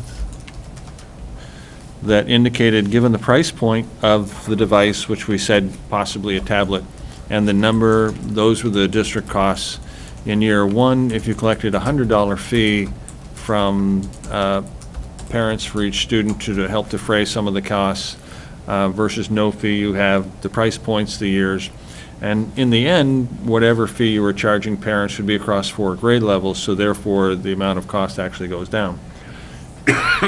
In the last year, there has been an explosion of devices, and schools who have done bring your own device and with mixed results, and at the same time, the ability to lease devices has become a lot more popular. So, in conversations with Director Doer, who you'll meet in the next couple of meetings, our new director, and actually it was the last day that Mr. Hancock was here. We actually had some conversations about what are the advantages and disadvantages of doing a bring your own device pilot, as opposed to doing what Bedford High School will be doing next year, and that is they're going to identify a Chromebook and say, we expect you to go out and buy a good device. So what are the advantages of specifying a device for the pilot and actually requiring the parents either buy or lease, and we could act as the negotiator or intermediary in that or not. There are advantages both ways. So the next slide, slide 4, looks at the pros of foregoing bring your own device for an optional course where the parents would either lease or purchase a machine, which we designate. The price point would probably be, what did Mr. Dewar suggest, somewhere in the $400 range for something that should last at least 3, possibly 4 years. Bedford's model is looking at a less expensive version and a Chromebook. None of us are especially sold on Chromebooks, quite honestly. He's already investigated some lease-to-purchase options that can either be done through the school district, which we then, so we would be the intermediary owner of the devices, and parents would pay us on an annual basis. We would have to take over the accounting and things like that. Or you could go direct purchase, or you could go, in some options, the parents lease, and you just provide the conduit. So the pros of, indicating what the device is and going to a lease purchase. So when you get a machine, that machine will be configured the same as all the other machines, and everything should work. All of the settings, all of the things that can go wrong should be preset, and it'll be imaged by us, so the profiles will be identical. If there's an issue with it, that also means that we buy a handful of additional machines, so if somebody has a problem with the machine, they hand us their machine, we hand them a loaner, re-image theirs, swap it back with them 1 or 2 days later. There are a lot of things that can go wrong with one-to-one pilots and one-to-one programs that are BYOD. A student doesn't have the right version of a piece of software. The student doesn't have the right version of Adobe Acrobat. And so you've got 24 kids in your class, and Mr. Cooper is there ready to go, and 3 kids can't open up the program, can't see the document, can't do whatever. So now you've got that issue. Increasingly, the compatibility piece, somebody forgets to plug their computer in and charge it overnight, and they bring a half-charged machine to school, and halfway through the day, now it's running out of battery. So what universities found when they did bring your own device stuff was there was no solution to that. You have a student in your room who no longer has a device. So they started specifying, here's the machine that you have to have, putting in all of the rooms chargers and spare batteries. So for the cost of 3 chargers and 3 additional batteries, a kid comes in, their battery's dying, they take the battery out, stick it in the charger, take a spare one, plop it in, and for a pretty minimal rate, you now have a system that teachers can fully expect every kid's computer will be working. It'll open up. They'll see exactly what everybody else is seeing, and you don't have as many failure points. We're asking people to take on a heck of a lot of work and still maintain, you're in a huge learning curve for one-to-one computing, and trying to maintain the same level of rigor. And then you could, with the Bring Your Own Device program, have a lot of problems to work around each and every day. So the question becomes, now that the price point has dropped almost in half, we really felt that we needed to have a conversation about this. I met with high school administration today, Principal Rothhaus, Assistant Principal Perez, and Director Callanan, Director Dewar, and myself, and it was pretty much unanimous that, you know what, in this is one of the communities where you went out and said, here's what we'd like to do. Go to the grade 8 presentation, which will be here at the high school on Thursday, March 5th, and present parents with an option that says, if you would like to request that your child will be in a one-to-one class, then you tick this box when you register your child. The biggest concern I have is that we'll have almost everybody opt in for a $400 to $500 purchase, and scheduling becomes an issue. So we have to be very. Not everybody does it, because then well, all then the teachers got to get up to speed. well, here's the issue. Social studies and English, you've got humanities pairings. That's easy, because you can just put those kids hand schedule those kids in those classes, and make sure that group of kids also are scheduled in the same science class. What do you do with math? Because some kids may be in pre-algebra, some will be in algebra, some will be in pre-algebra daily, some will be in algebra 1 daily, some will be in algebra, some will be in honors geometry. So we have to be careful about what we say we can guarantee. We can guarantee, full sections. So you're going to have to say something like, or I guess it'll have to be Director Callan and I will have to say something like, we will accept applications on a first-come, first-served basis, but if we have 3.5 sections, we have 3 sections. And we can't run 3 classes of 29 to get everybody in. So there will be a setting of expectations and a management piece that comes with this. But I could see us having 2 or 3 sections out of the 5 coming up that will be one-to-one technology with the same tablet for every student. If you look at the pros and cons there, the second one is depending on the lease structure, devices can be outfitted with district site license. So we buy a site license for Microsoft 365, the entire Microsoft suite, and we can put it on any device that we own for the same flat rate. So if it's ours that we are lending to the student and that we'll sell to the student at the end of this, then we can actually legally put our equipment on it.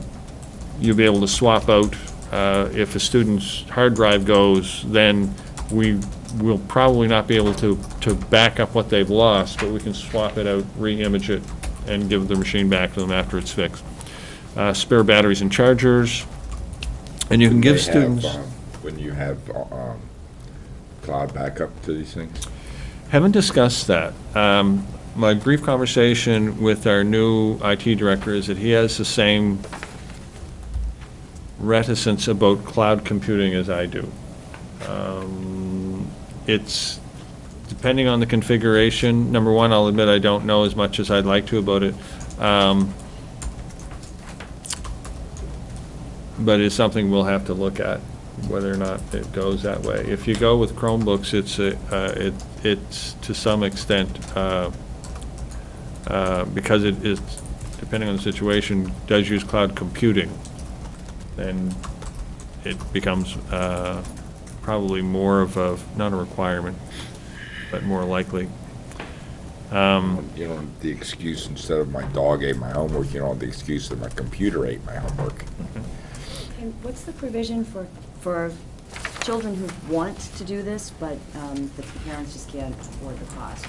Well, What do we do for them? there's, and we've talked about this, there are 2 issues. I think there's a moral obligation to provide opportunity for students with free and reduced lunch, which at the high school, our rate is about 9%. The question then becomes, what do you do for what would probably be a fairly small percentage of the population who may not be eligible for free and reduced lunch, but for whom this would entail a hardship? In the lease option, that would be less, probably a little over $100 a year. $400 plus, $400 device plus finance charges, which, you know, the company makes their money on, and a 3-year service plan that they would have to purchase with it would come to $130 to $150 a year, which is probably less than they're spending on their cell phone, because virtually all kids have a cell phone and a package. So then you have to make some decisions. In the pilot year, we'd actually, because we'd be running parallel classes, I think be in a better situation. I think the bigger issue becomes in the second year when you're saying, this is now what we do as a school.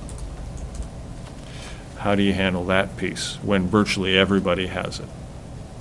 So to me, the worst case scenario is making sure we have a situation in place if the demand for the one-to-one classes is so large that we're in that situation of, we have, you know, 9 kids who are free and reduced lunch, there's $4,000 or slightly more for their machines to purchase, and there's an agreement with it, and whatever. And then what do you do with that next group of students who the parents indicate they can't do this? If you have another 18 kids, how do you manage that? And I think the pilot gives us a bit of a year to look at that as an issue. Bedford has basically said, I got a copy of the email that they sent out just before Christmas, or the letter they sent out to the parents, basically saying, this is an expectation of the school that you will provide this. Done. Now, most of the models that I was able to look at were private school, where you just got a little bit bigger bill to pay each year, and it was tacked on to your tuition costs, and it was just a cost of doing business. I mean, if we are not providing it up front, and if you look at the cost to do that in the prior slide, it can be prohibitive, but not as prohibitive now that the price of technology is coming down. At the same point in time, what is doable. Is it doable to say that we're going to expect that everybody has this, and it pretty much, if we're going to be supporting 400 and some, almost 500 machines, they're going to have to be the same machine, or at least every grade level is going to have to be the same machine, or it's going to be impossible to manage.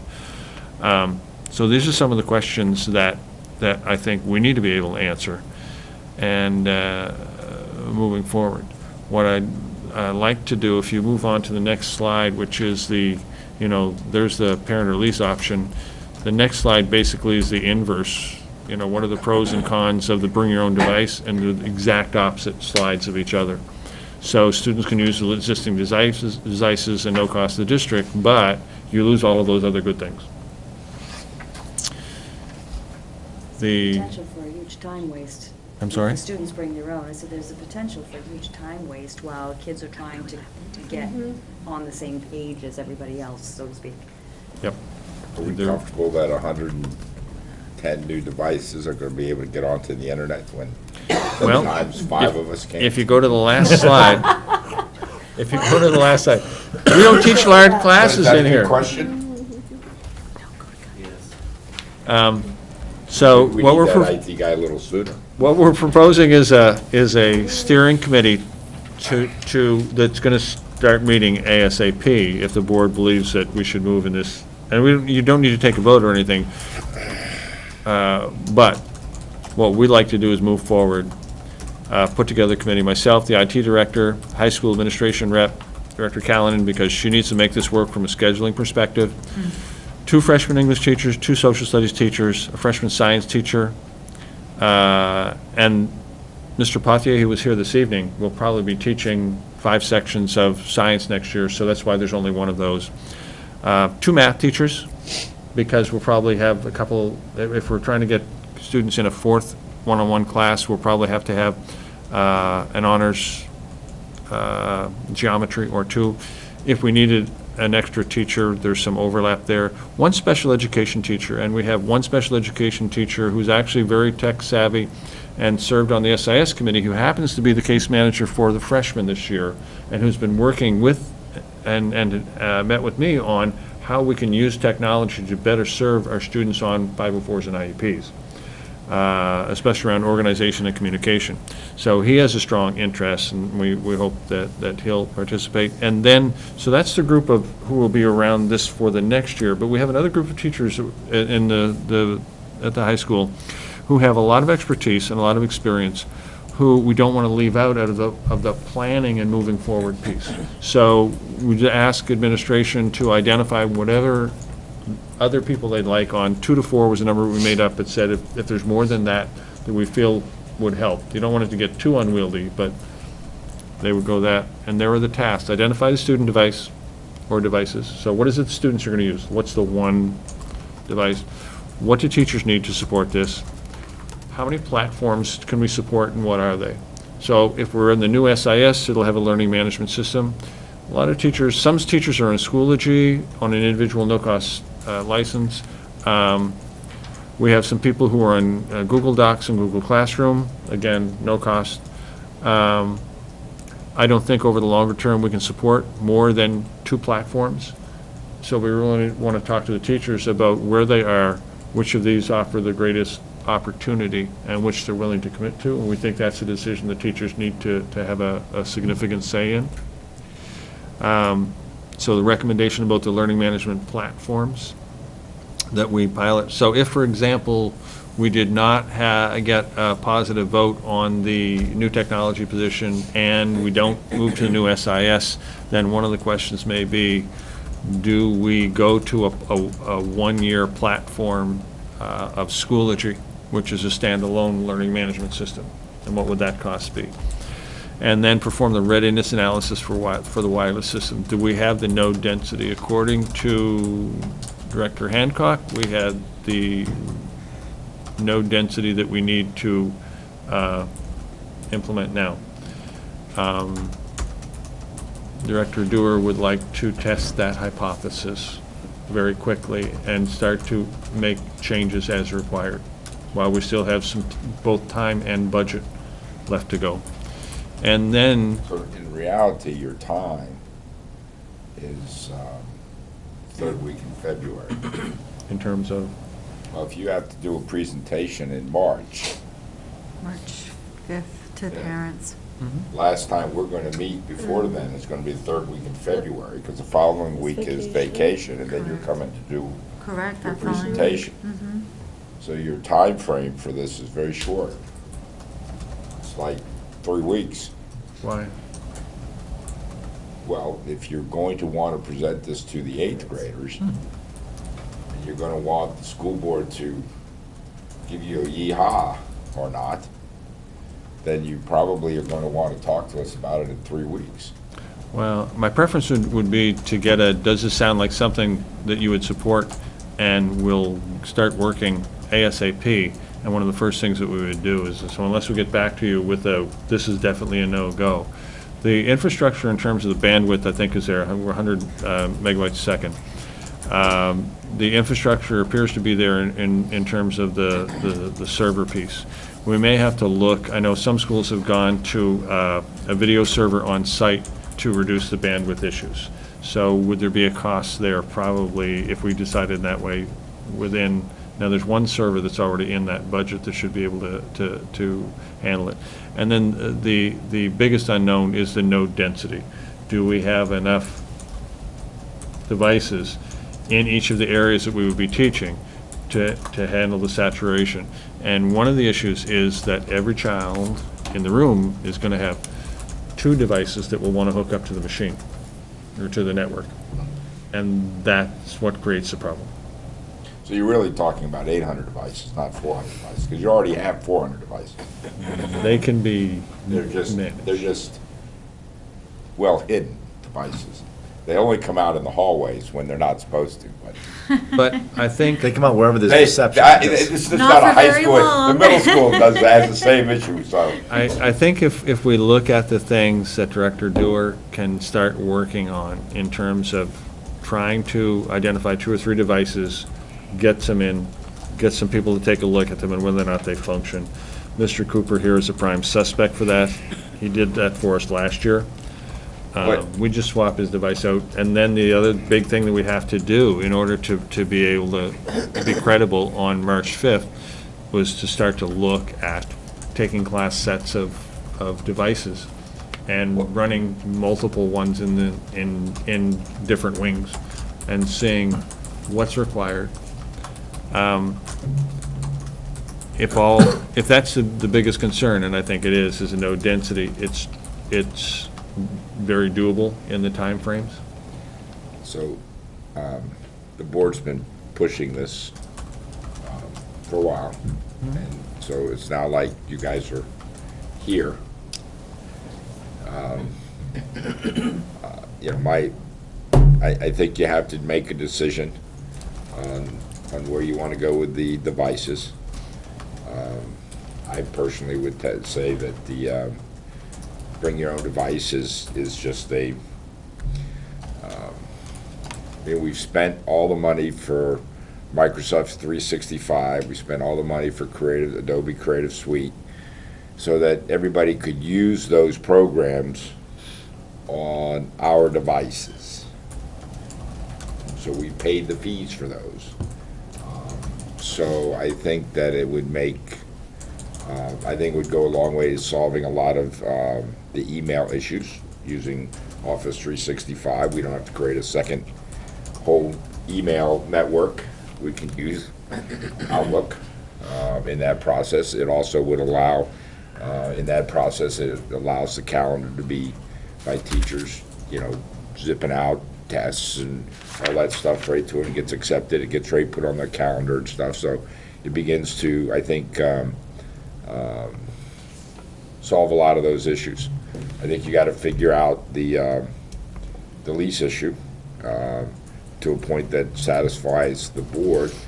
I think your biggest critics, per se, or your biggest obstacles on that, critics is probably the wrong word, your biggest obstacles will become on your March 5th presentation, because then you're going to have your first audience of parents who are going to say, yes, it's a great idea, no, it's not a great idea, I don't know how to make this work and stuff. So I think you got to be prepared for that presentation. But, you know, we've been pushing the high school and the administration to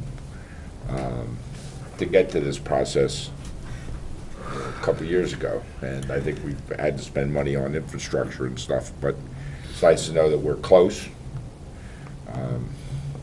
I don't think you need a motion, but I would encourage you as this school board member to get your steering committee together and be prepared to come back either with questions the first week in February, so if you need guidance from the board or something, you can even send out to the board or ask a question or whatever. Probably better not to do it by email, better to have it and do it in the meeting.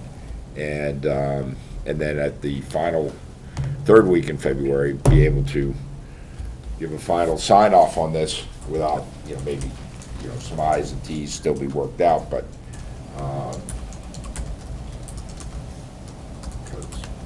is that a Thursday? It's a Thursday night. So we'll meet on the 3rd.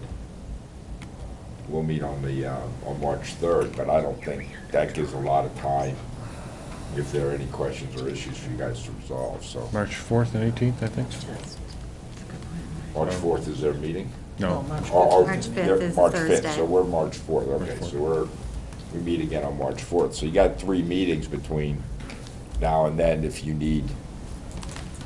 And then the other question is, if you're going to buy these things and you're gonna give them out, you gotta make sure Brother Frank over there can find some money for you. Well, it depends on how it's structured. Money to be found. We'll get it from the transportation budget in the high school. I hear they got a lot of extra money there, Frank. Tons of money in there. Any, Maybe next year. Lori, Jody, and Mr. Cooper, if any of you want to step in and No, I think this is great information. It gave us a lot of things to think about, and, we're excited. We actually have a League of Innovative School meeting on Friday. They're really pushing us to do this also, to be a part of that league. They really want to have us 21st century with devices, so it's a double push. The only thing that I'm concerned about with it is that if we're going to do, in the pilot program, it's going to require parents to buy a device. I think we need to make sure that we are also providing for students whose parents just simply can't. I'm sorry, Because whose parents can't afford a device. I don't want to preclude anybody from having an opportunity to do this. It's probably going to be a ton of people. Whether you're going to say it's a first come, first serve, it shouldn't be first come, first serve, but only if you can afford it. I think it really needs to be completely open, whether that means we need to identify how many students that would be.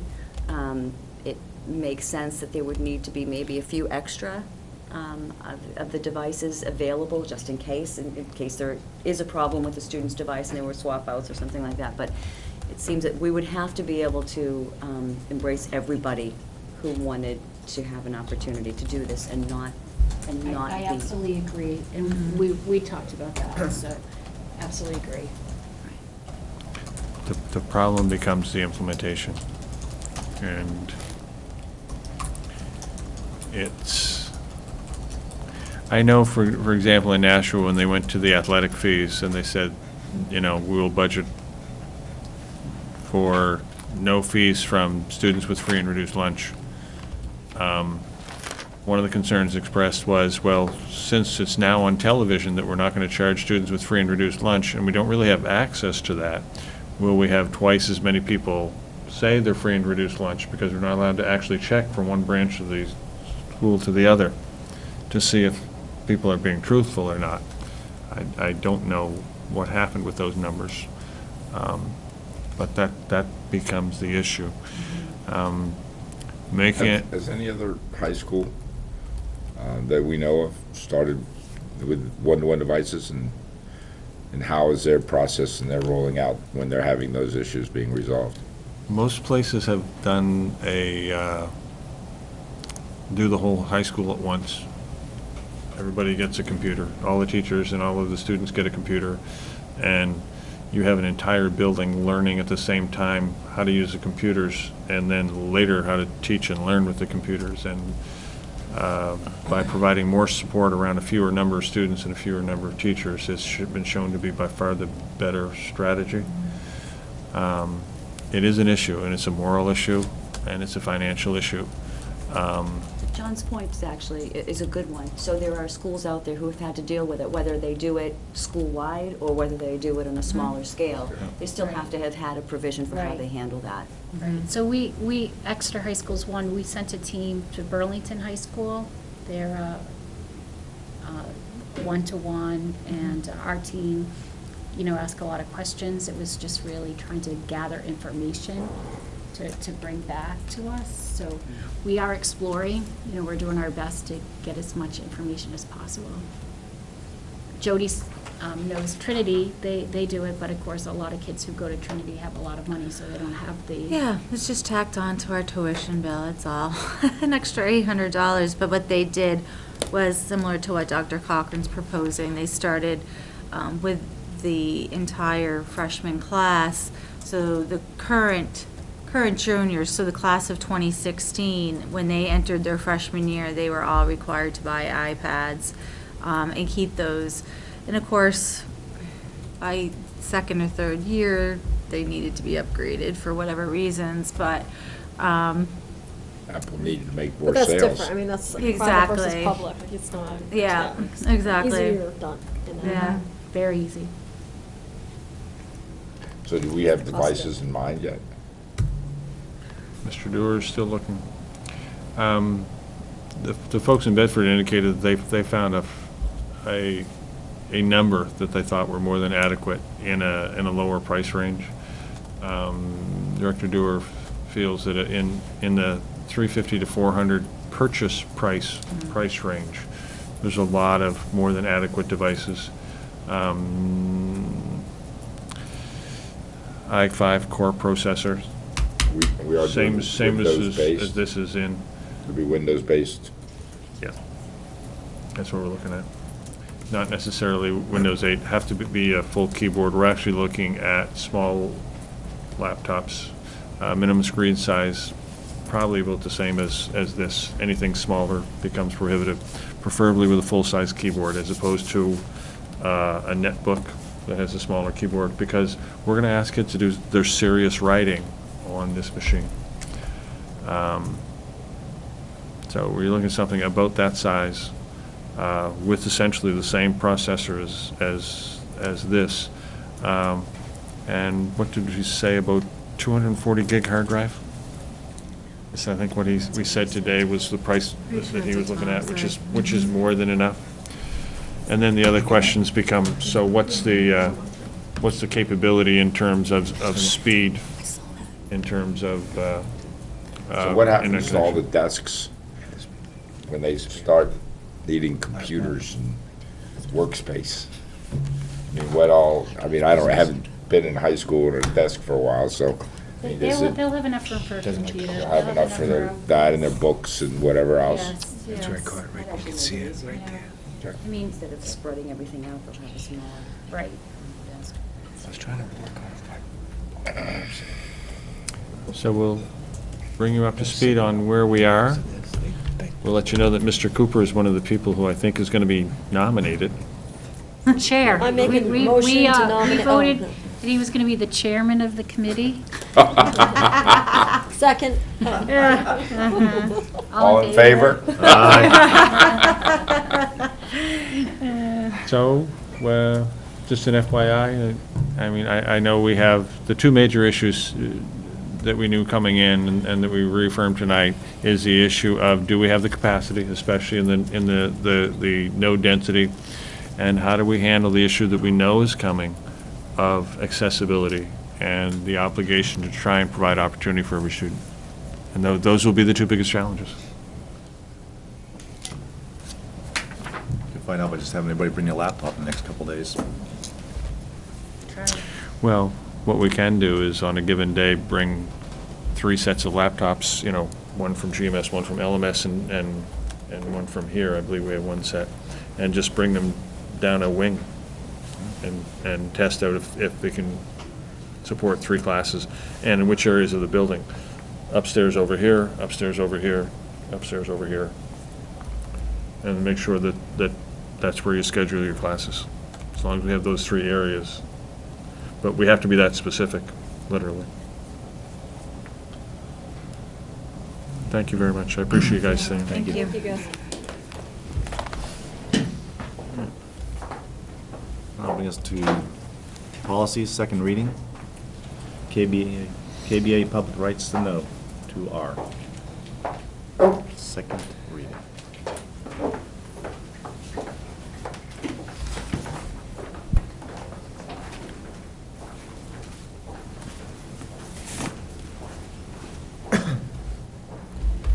It does mention that some information may be readily available in electronic format, but, I mean, should we call out that that's the, I guess, the de facto method if it's available? And we don't need redactions, or is that left up to implementation? The other question I have is, I know we're 30 cents for printed version, but it takes just as much work on an electronic version, other than the fact that you don't have to print it. So I think that if they want it electronically, then it should be 25 cents a sheet. I guess. Because you still have to go through and scrub the document. So that takes time and money. So I don't think electronic documents should be free. From a legal standpoint, though, are we allowed to charge 30 cents because we're charging for the copy or in the paper? Or are we charging for time? Charging for everything. Charging for everything. I mean, 5 cents for a copy is, your toner and your copy and your paper and stuff, so. I believe there's the legislature is working on this right now. I've had a couple of conversations with Representative Byron. He's asked me some questions about our right-to-know procedures. And so the legislature is taking this up, this sitting. And so one of the questions that he had was about storage and that sort of thing. And I'd indicated that we had, I think it was 3 of the big shredding bins that we ended up filling. So we had the cost of the paper, the cost of the printing. In most of those cases, the human cost was extremely minimal, but then it was then stored for a significant period of time. Some of them more than a year, and then had to pay to have it shredded. So I think all those things have to be taken into consideration. I have no major issue with having stuff available electronically, although the issue becomes when there's a legitimate cost to have somebody redact information, then how do you pass that along in an electronic? Well, I think redacted stuff would automatically be printed, because you have to print it to do the redacting, right? So I think that's No, you can redact a PDF. just in PDF. My concern is, what kind of program does the other person have? That's fine, we print those out then. I think that Because makes what if sense. they can I mean, I can remove that do it in edit redacting? PDFs and programs that I have. It would so. have to be right protected. If there's no way to right protect it, you can't. I- do it. right. If it's right. redactions, I think it makes sense to But print them. I think that's fair. My reading of this is, it's discussing in the policy, any citizen with proper care during office hours may have access to inspect the public records in the possession of the school district. To that end, information such as, and it calls out very distinct things, are available on the district website, which of course somebody can go and access that electronically. Other information may be readily available in electronic format. The way I interpret that is, if it is readily available in electronic format, that is then the prerequisite to receiving it in electronic If I format. email you, and there's nothing that needs to be redacted, then Right, just forward it along, or do whatever you need to do. exactly. But if it isn't readily available in electronic format, I think this policy doesn't say then it shall be made available in electronic format. I think it's those pieces of information that are readily available in electronic format may be provided that way. That's the way I see it. You mean, you're saying it's already implied, we don't, I think it's that if it's implied available, that that could if be it provided is, that way. if That's- it is readily I available, agree. other That's what I thought it meant, Right, myself. may be readily available in electronic format, and citizens wishing specific information should call the SAU office to make their request. And I think really that call is going to they need to determine whether or not these things are available in electronic format, so they can perhaps either access them from the site, get them from the office electronically, or whether they need to come down and actually go through the files and either inspect and then copy. Because somebody could, according to this too, somebody could just come down and just take a look at it.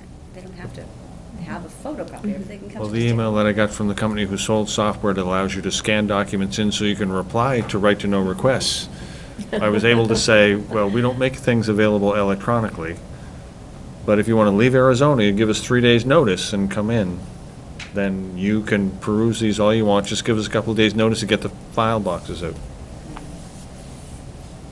So, I mean, I really believe that the right-to-know law is a good thing, and that access to information is good and important. And I'm just a little conservative about what, opening it up and then finding out that we've created an issue. And I've had some experiences with this, so I'm very open to making this work for all the right reasons, and just making sure that we're not getting ourselves trapped in a costly venture that will take a lot of time.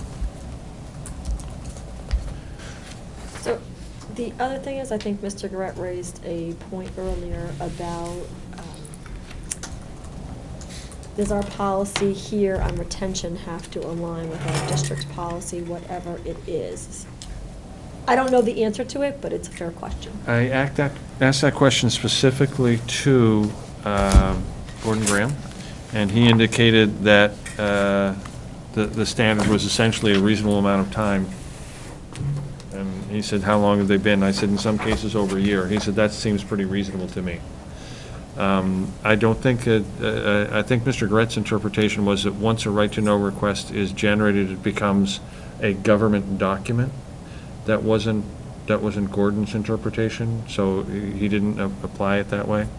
But indicated that, you know, if you've made multiple efforts to communicate the person and let them know and they haven't indicated or responded, that hold it for a reasonable amount of time and then make a decision. And so the ones that we had some that were almost 2.5 years. No, So you 3 said years that old. you told Gordon a year, and he said, oh, that's more than reasonable. 30 days is a long way off from a year. But it's still a, I'm not saying it is, I'm just. it's still a testing what copy Gordon of, said. it's still a copy of original, so. Yes. So it's, you know, you could easily destroy it, and then if they decided to come Produce it back, again. you just have to make it, you know, redo it for them. I mean, I know that we, all the documents you stored were from one request, and just sort of, you know, their life shelf died for whatever the issue wasn't important anymore, so they just sat and sat and sat, and nothing occurred with them, so. And I think that within 30 days of filling that request for somebody, you'll know fairly soon whether or not they have any interest in it or not. In this case, there wasn't any interest. I think we'd be reasonable too then if it's a large request, they come in one day, go through half, like a quarter of it. They come in the next week, they go through a quarter of it, I think. Then we know they're working on it. They're yeah. working on it, yeah. If there's no progress in 30 days, or they go silent. We're not a storage facility, you know. And in reality, if we've made copies, it's their copies. They've paid for them, so they can actually take them with them. In this case, this individual didn't want to pay for them, just wanted to look at them. And I think that goes under the language of any citizen may with proper care. And I think proper care, it's implied that documents are not going to sit in a box for you to, you know, Right. look at a year later. You know, they may not be available, they may be replaced or put back where they came from.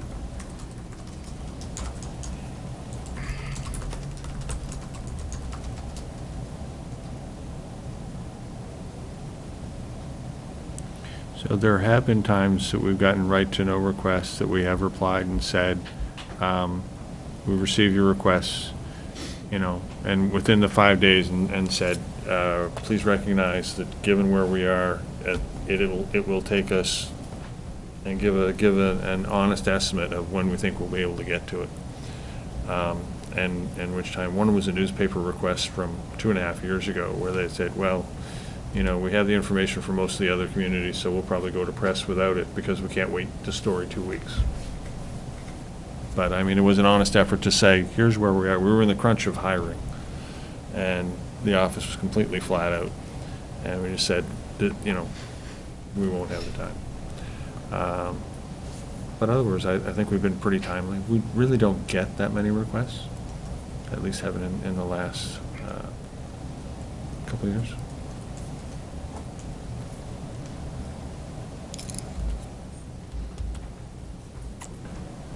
Is there any research that you'd like us to do and come back and deal with this again in the next meeting? Because I think we've had good conversation, but I'm not convinced that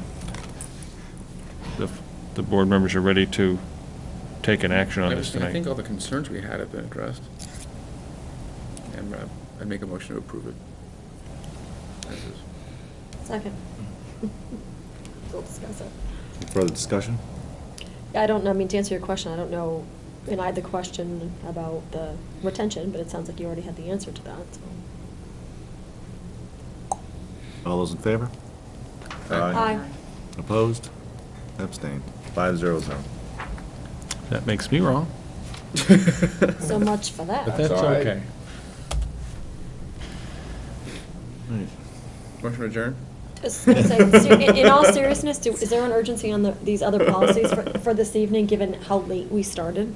Do we really have to do these other three? Is there an urgency to It's do only one any of them? It's actually only one policy. The other one is It's- to show you what we had, It's, our current policy. it's pretty to detailed. compare.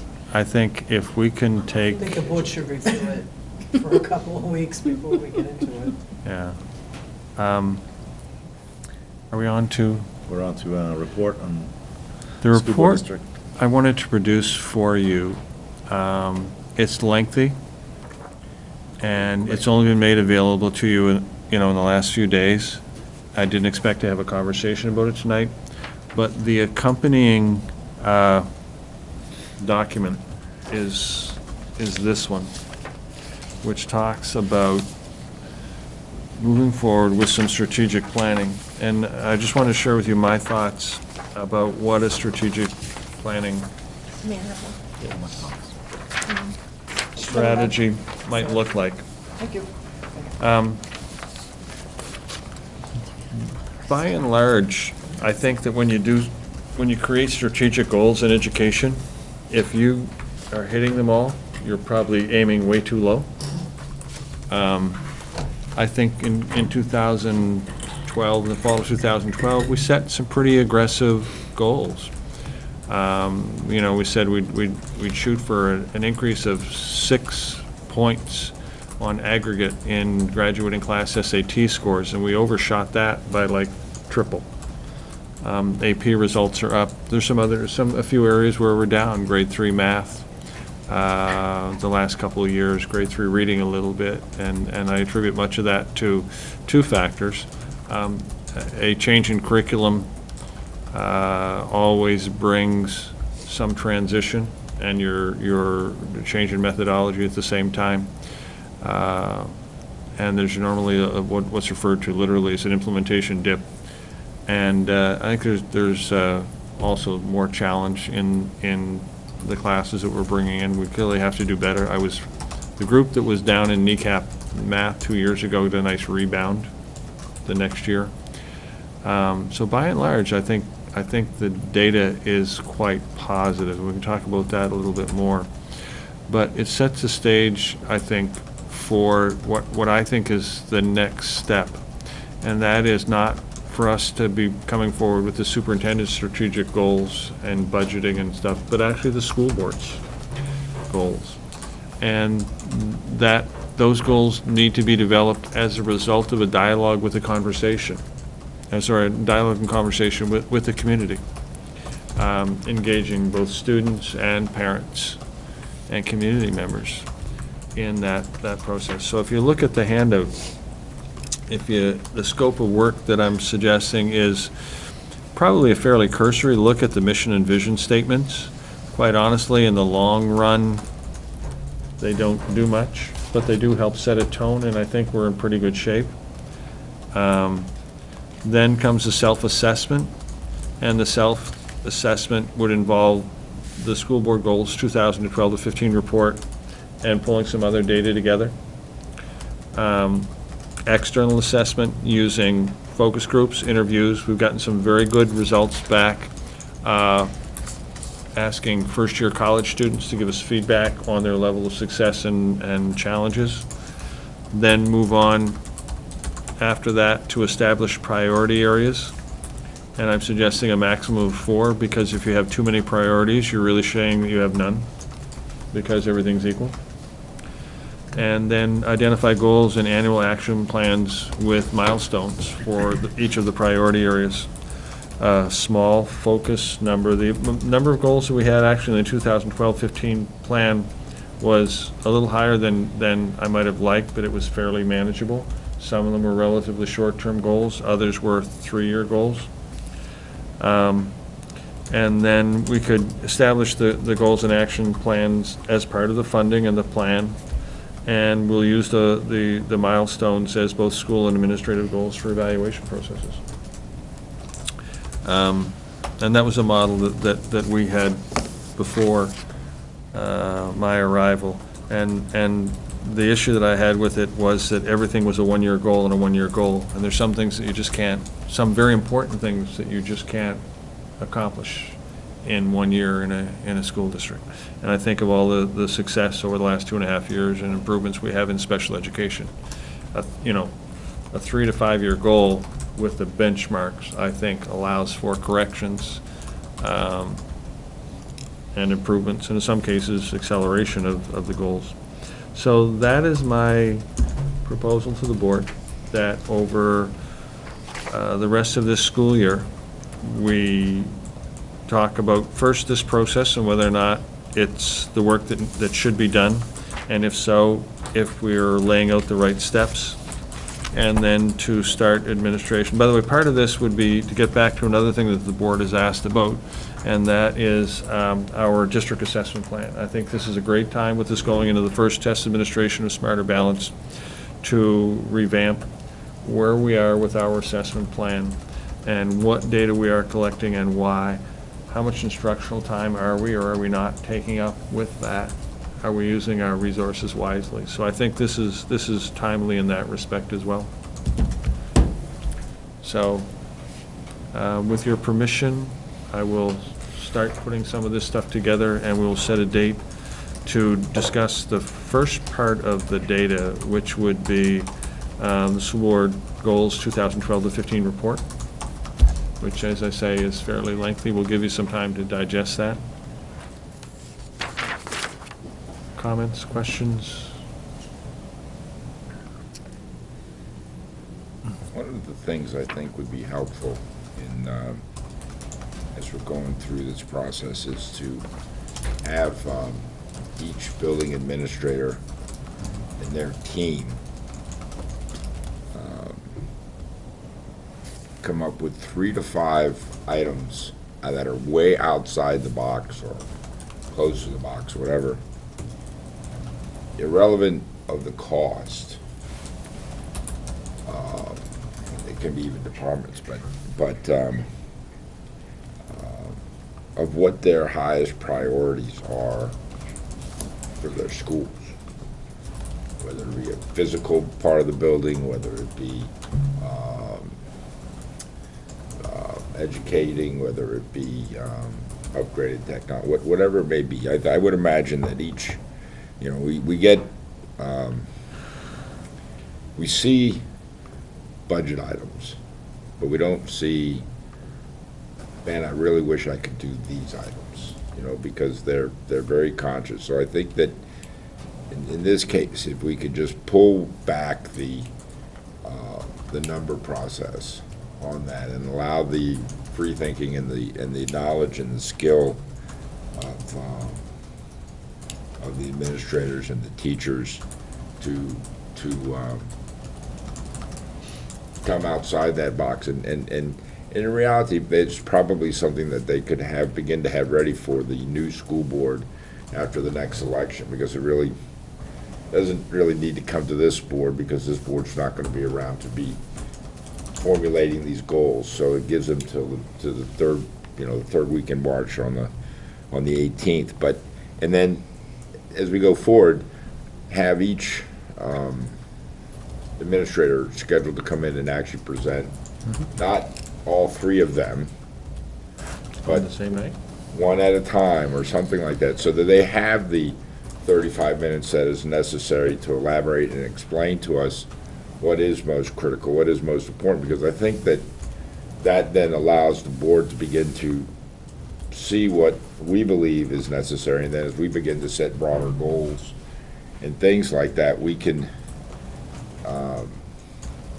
we can tackle. We may hear what is important at GMS, and then we may hear the same thing, and even the high schools, some needs that they may have. So we can then, from that, create a broader goal for the district in that aspect. And these are the ways we'd like to see them or get to that process. And The other big benefit that I see here is not just more buy-in from the community because we come to some consensus about what our priorities are and what type of schools we'd like to have for our children. But I think quite honestly that most schools, and I'll put ourselves firmly in this category, most schools and districts don't do a great job of communicating with the community about all the good work that's being done and how resources are being used to the benefit of students.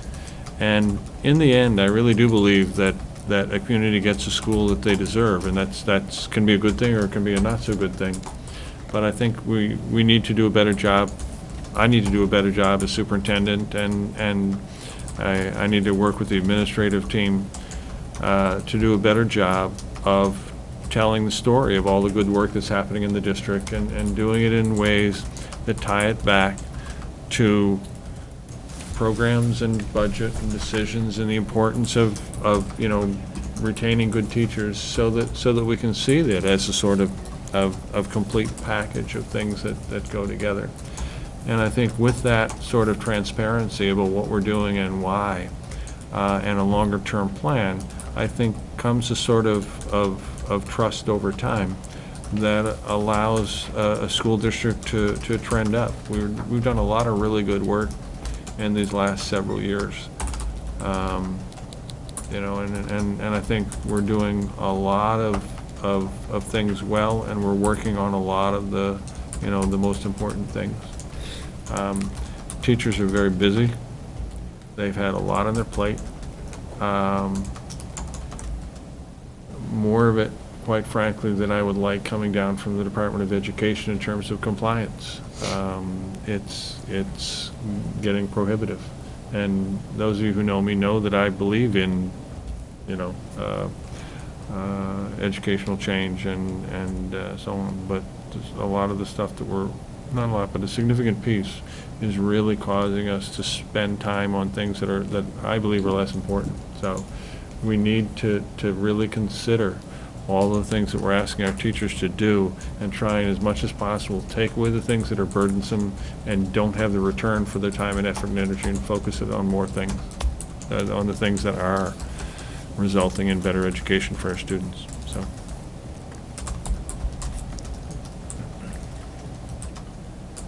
Anything else?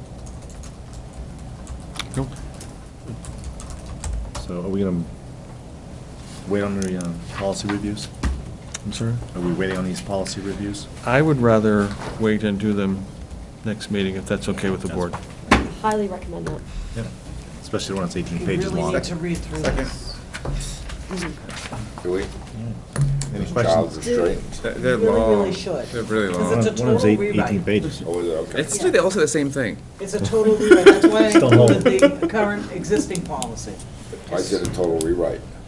New laws, Okay, so I wonder if How something different came this about to is. provoke it. new laws. It's not a revision, That it is not- a totally different It's a total policy. rewrite. Okay. Rewrite. There are some things from the existing policy in it, but not many, so.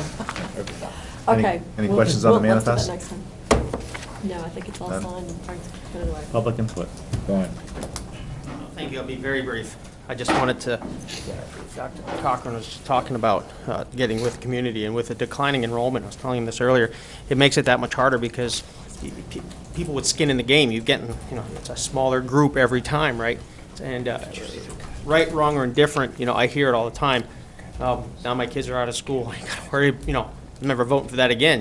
People are interested, especially when their kids are directly involved. Doesn't make it right, but with a declining enrollment, that pool of parents gets smaller also. John and Janine made a great point earlier about the right to know request policy, which I hadn't even considered. So there is no reason to print all those emails. And in the case of the request I made, every email I requested was printed. That never had to happen, and I, in fact, made that request that I get them electronically, but it was turned down. And so someone printed off the same email. So if it was forwarded, they printed that one off with all the subsequent reports that went with it. So, there were 50-page reports that were printed 6 to 8 times because it went to 6 or 8 people, which to me was just a waste of time. But at that point, it becomes very difficult to come in here to review 3 garbage cans full of information that's all the same information. So, once you review what you've done and reviewed, there's no point going through 6 other barrels. And Dr. Cochran is right. I wasn't saying that was a government document, because it isn't. But the government document continues to exist. That printed copy was just, a copy, basically. So I think you guys made a good decision this evening. Janine made the great point. It's already in there, electronic communication. It's up to Dr. Cochran to provide it that way, And print out the redacted one, or have a conversation with the person saying, do you really need this one? It's, it's a conversation about what documents are available. As far as the default budget, there's still the 2 items, about $13,000. One, interestingly enough, had to do with a conversation this evening where we're going to go from 30 students to a projected 24 students, yet there's an increase in the default budget, again, which I make the claim shouldn't be there, an increase of funding of almost $6,200. While there was a discussion here, while the savings might be small, yet that a decrease in cost, less students, yet we're putting into the default budget 25% more than what is in the default budget. Well, I'll just comment on that. It sounded like the number, when I asked her what the projections were, she was just kind of like speculating on some past history and the number of students. So Agreed. there's no true number to that as of yet. Agreed. However, there's no way of knowing what that fact is, and the default budget doesn't count for what we think is going to happen. Otherwise, we could surmise every number on That's why we there. use prior year's information. Right, and that's what I'm saying. It's an increase of 6,200. So it shouldn't be in there. And then same with the district technology plan. There's another $6,700 there that is not, unless you had a new contract, that shouldn't also be in there. But again, I'm sure Frank will be able to give me more information later about it. Also, and for me, I try to sit in the audience and think of how people hear it. And, it is good that some folks can afford to send their kids to Trinity or Bishop Girton or whatnot. But when they're made to buy something, it's not easy. They have to pay for it. But it's the parent whose child is directly impacted. You all make the same easy decision. You just spread it out to other people via taxes, to people who don't have skin in the game. So it's the same easy decision. If it's easy to force Trinity to make parents buy a computer, that easy decision is the same easy decision here when you force a tax increase on parents who don't even have a child in the system. So, I'm just saying, be careful how you slight public or private public schools. It's not fair. And quite honestly, there's now public schools, they're new to New Hampshire, but charter schools who operate under a whole different model that are public schools that make parents buy things. And I don't see people running out of those schools. They're just different. And then lastly, the budget committee. Now, here's the thing, folks. I really enjoy the direction the board has gone in the last 2 years. So much so that I watch it at home and I don't feel the need to come down. Tonight just happened to be the default budget, which is particularly close to my heart. But this is the kind of thing. You guys are going in this great direction, and then collectively you slam the budget committee. Now, I'm not here to protect the budget committee or defend them. But what I'm saying is, you lose credibility by being intellectually dishonest, by blaming the budget committee for cuts, when on the one hand, you will tell everyone in the world that you have a bottom line budget, don't ask the question. This is a bottom line budget. If you feel so strongly that a teacher is required and a bus is required, you're gonna fund that because it's the right thing to do and you're not gonna harm children. That is the truth. We don't have to blame the budget committee, because what was foolish was exactly what Ms. Kuchar said, in that, all right, so we'll call it a different name. And does that make everybody feel better? The fact is, they could have just said, like they have in the past, we're cutting another 30, you do it. Wherever the math comes, take the 30 out, take the 50 out, right? But we're all players and understand it from the inside, because we pay attention. People at home, all they heard was you guys backslapping the budget committee, when you all know as well as I do, it's a bottom line budget, and if you feel it so important, fund it. Fund it and find something that's not important and don't fund it, right? But the truth is this, dollar for dollar, year over year, there is no budget cut. You're up in every instance, okay? So the proposed budget is up from the default that you're under, and the default number is up from last year's numbers because you're required to because of the contracts and the law. So in no way, shape, or form will you have less dollars next year than you do this year. We have contractual obligations that cover Correct. most of that money. Correct. Yeah. Yeah, so the point is you're not going backwards, it's covered. Well, we could be going backwards if the contractual obligations are more than the increase. Oh, they wouldn't be, they're in the default budget. Yeah, but but the proposed budget is less than the default budget. So Why our not? contractual obligations are more than what they've given us, which is why we want the And- teacher back. Understood, And I came out- but and I it's came not out a and teacher. said- But it's not a teacher, it's a dollar amount. But they cut a teacher. Well, And they we cut- said, if it was one teacher and we didn't need a first grade teacher, that's fine, we'd find the money for it. Yeah. But if you look at the numbers, we two. probably need two teachers. Understood, I heard the argument, I probably agree with you based on the numbers, but the truth is this, there is no teacher cuts. You choose that.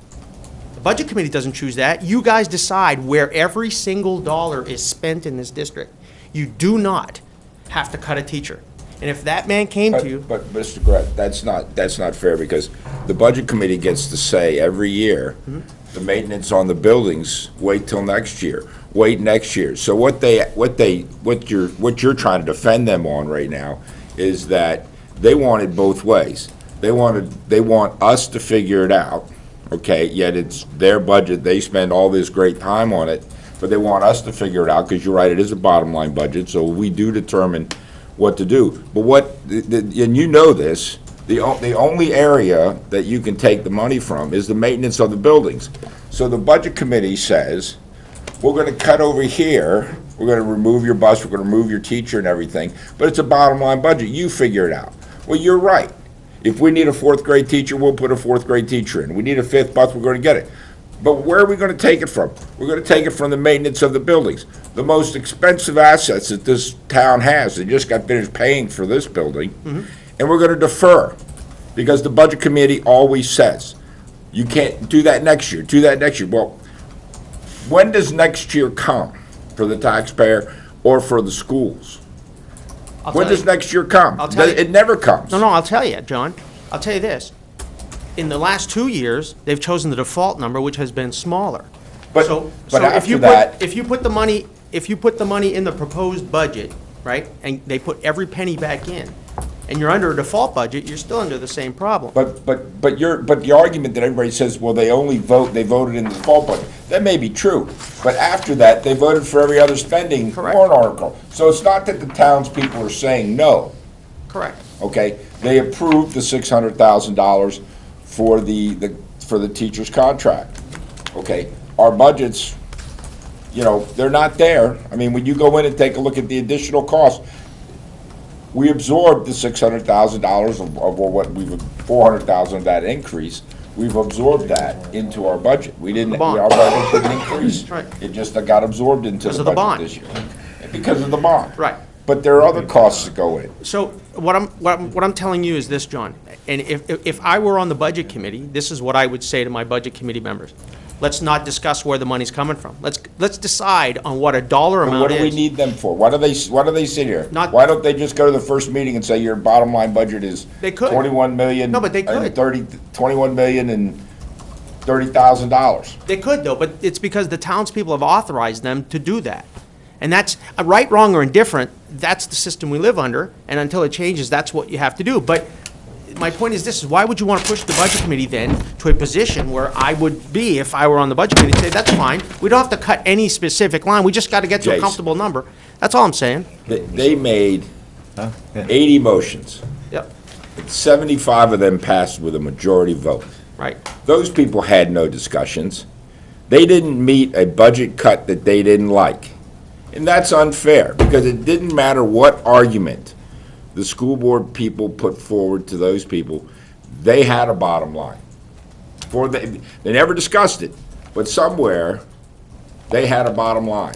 And the number we have is their bottom line. Do you know what my advice to them was? Don't cut a penny. Put it all in there. They requested $1.5 million, $2 million more than what was last year. Put it all in there. And that'll tell us where the public wants to go. If they want to support that, so be it. I hear you, John, because I sat at the table and I understand when Dr. Cochran is telling you something that he needs, it's hard to say no to it, right? Because you understand, you're part of the process, you see every detail of it and truly believe in what you're doing. But in the end, the voter still has to agree. And I'm telling you, it does a disservice for the process when you put a budget in front of people that they won't pick. Because then, John, nothing is going forward. You're stuck in the status quo. You want to be able to put into the budget something that people can afford and we're willing to vote for, but includes new things, John, that go over multiple years, right? This is a thing, this is a program, this is a curriculum that we're going to institute. It's a 5-year plan, voters, and once you approve it, it's in there for 5 years in the default. But whenever you choose to put something, $2 million in front of the voter, they're going to say no, and then you're stuck with last year, nothing new. And then you've got me in here saying you got to take $44,000 out of curriculum development because the voter never approved it. So I'm trying to help you. I'm not trying to piss and moan and defend anybody. I'm actually trying to show you how to get it through the voter. You got to decide. You got to prioritize. Because Dr. Cochran said it right. If everything's a priority, nothing is. You got to choose where the meat on the bone is and sell it to the voter. That's all I'm saying. Thanks. Any other public input? No? I'll move us into non-public. The dismissal, promotion, or compensation of any public employee or the disciplinary of such employee or the investigation of the charges against him unless the employee affected, 1, has a right to a meeting, and 2, requests that the meeting be open, in which case the request will be granted. B, the hiring of any person or public employee. C, matters which, if discussed in public, would likely affect adversely the reputation of any persons other than a member of the body of the agency itself, unless such person requests an open meeting. Minutes? Yes. Yes, yes. Yes. And now,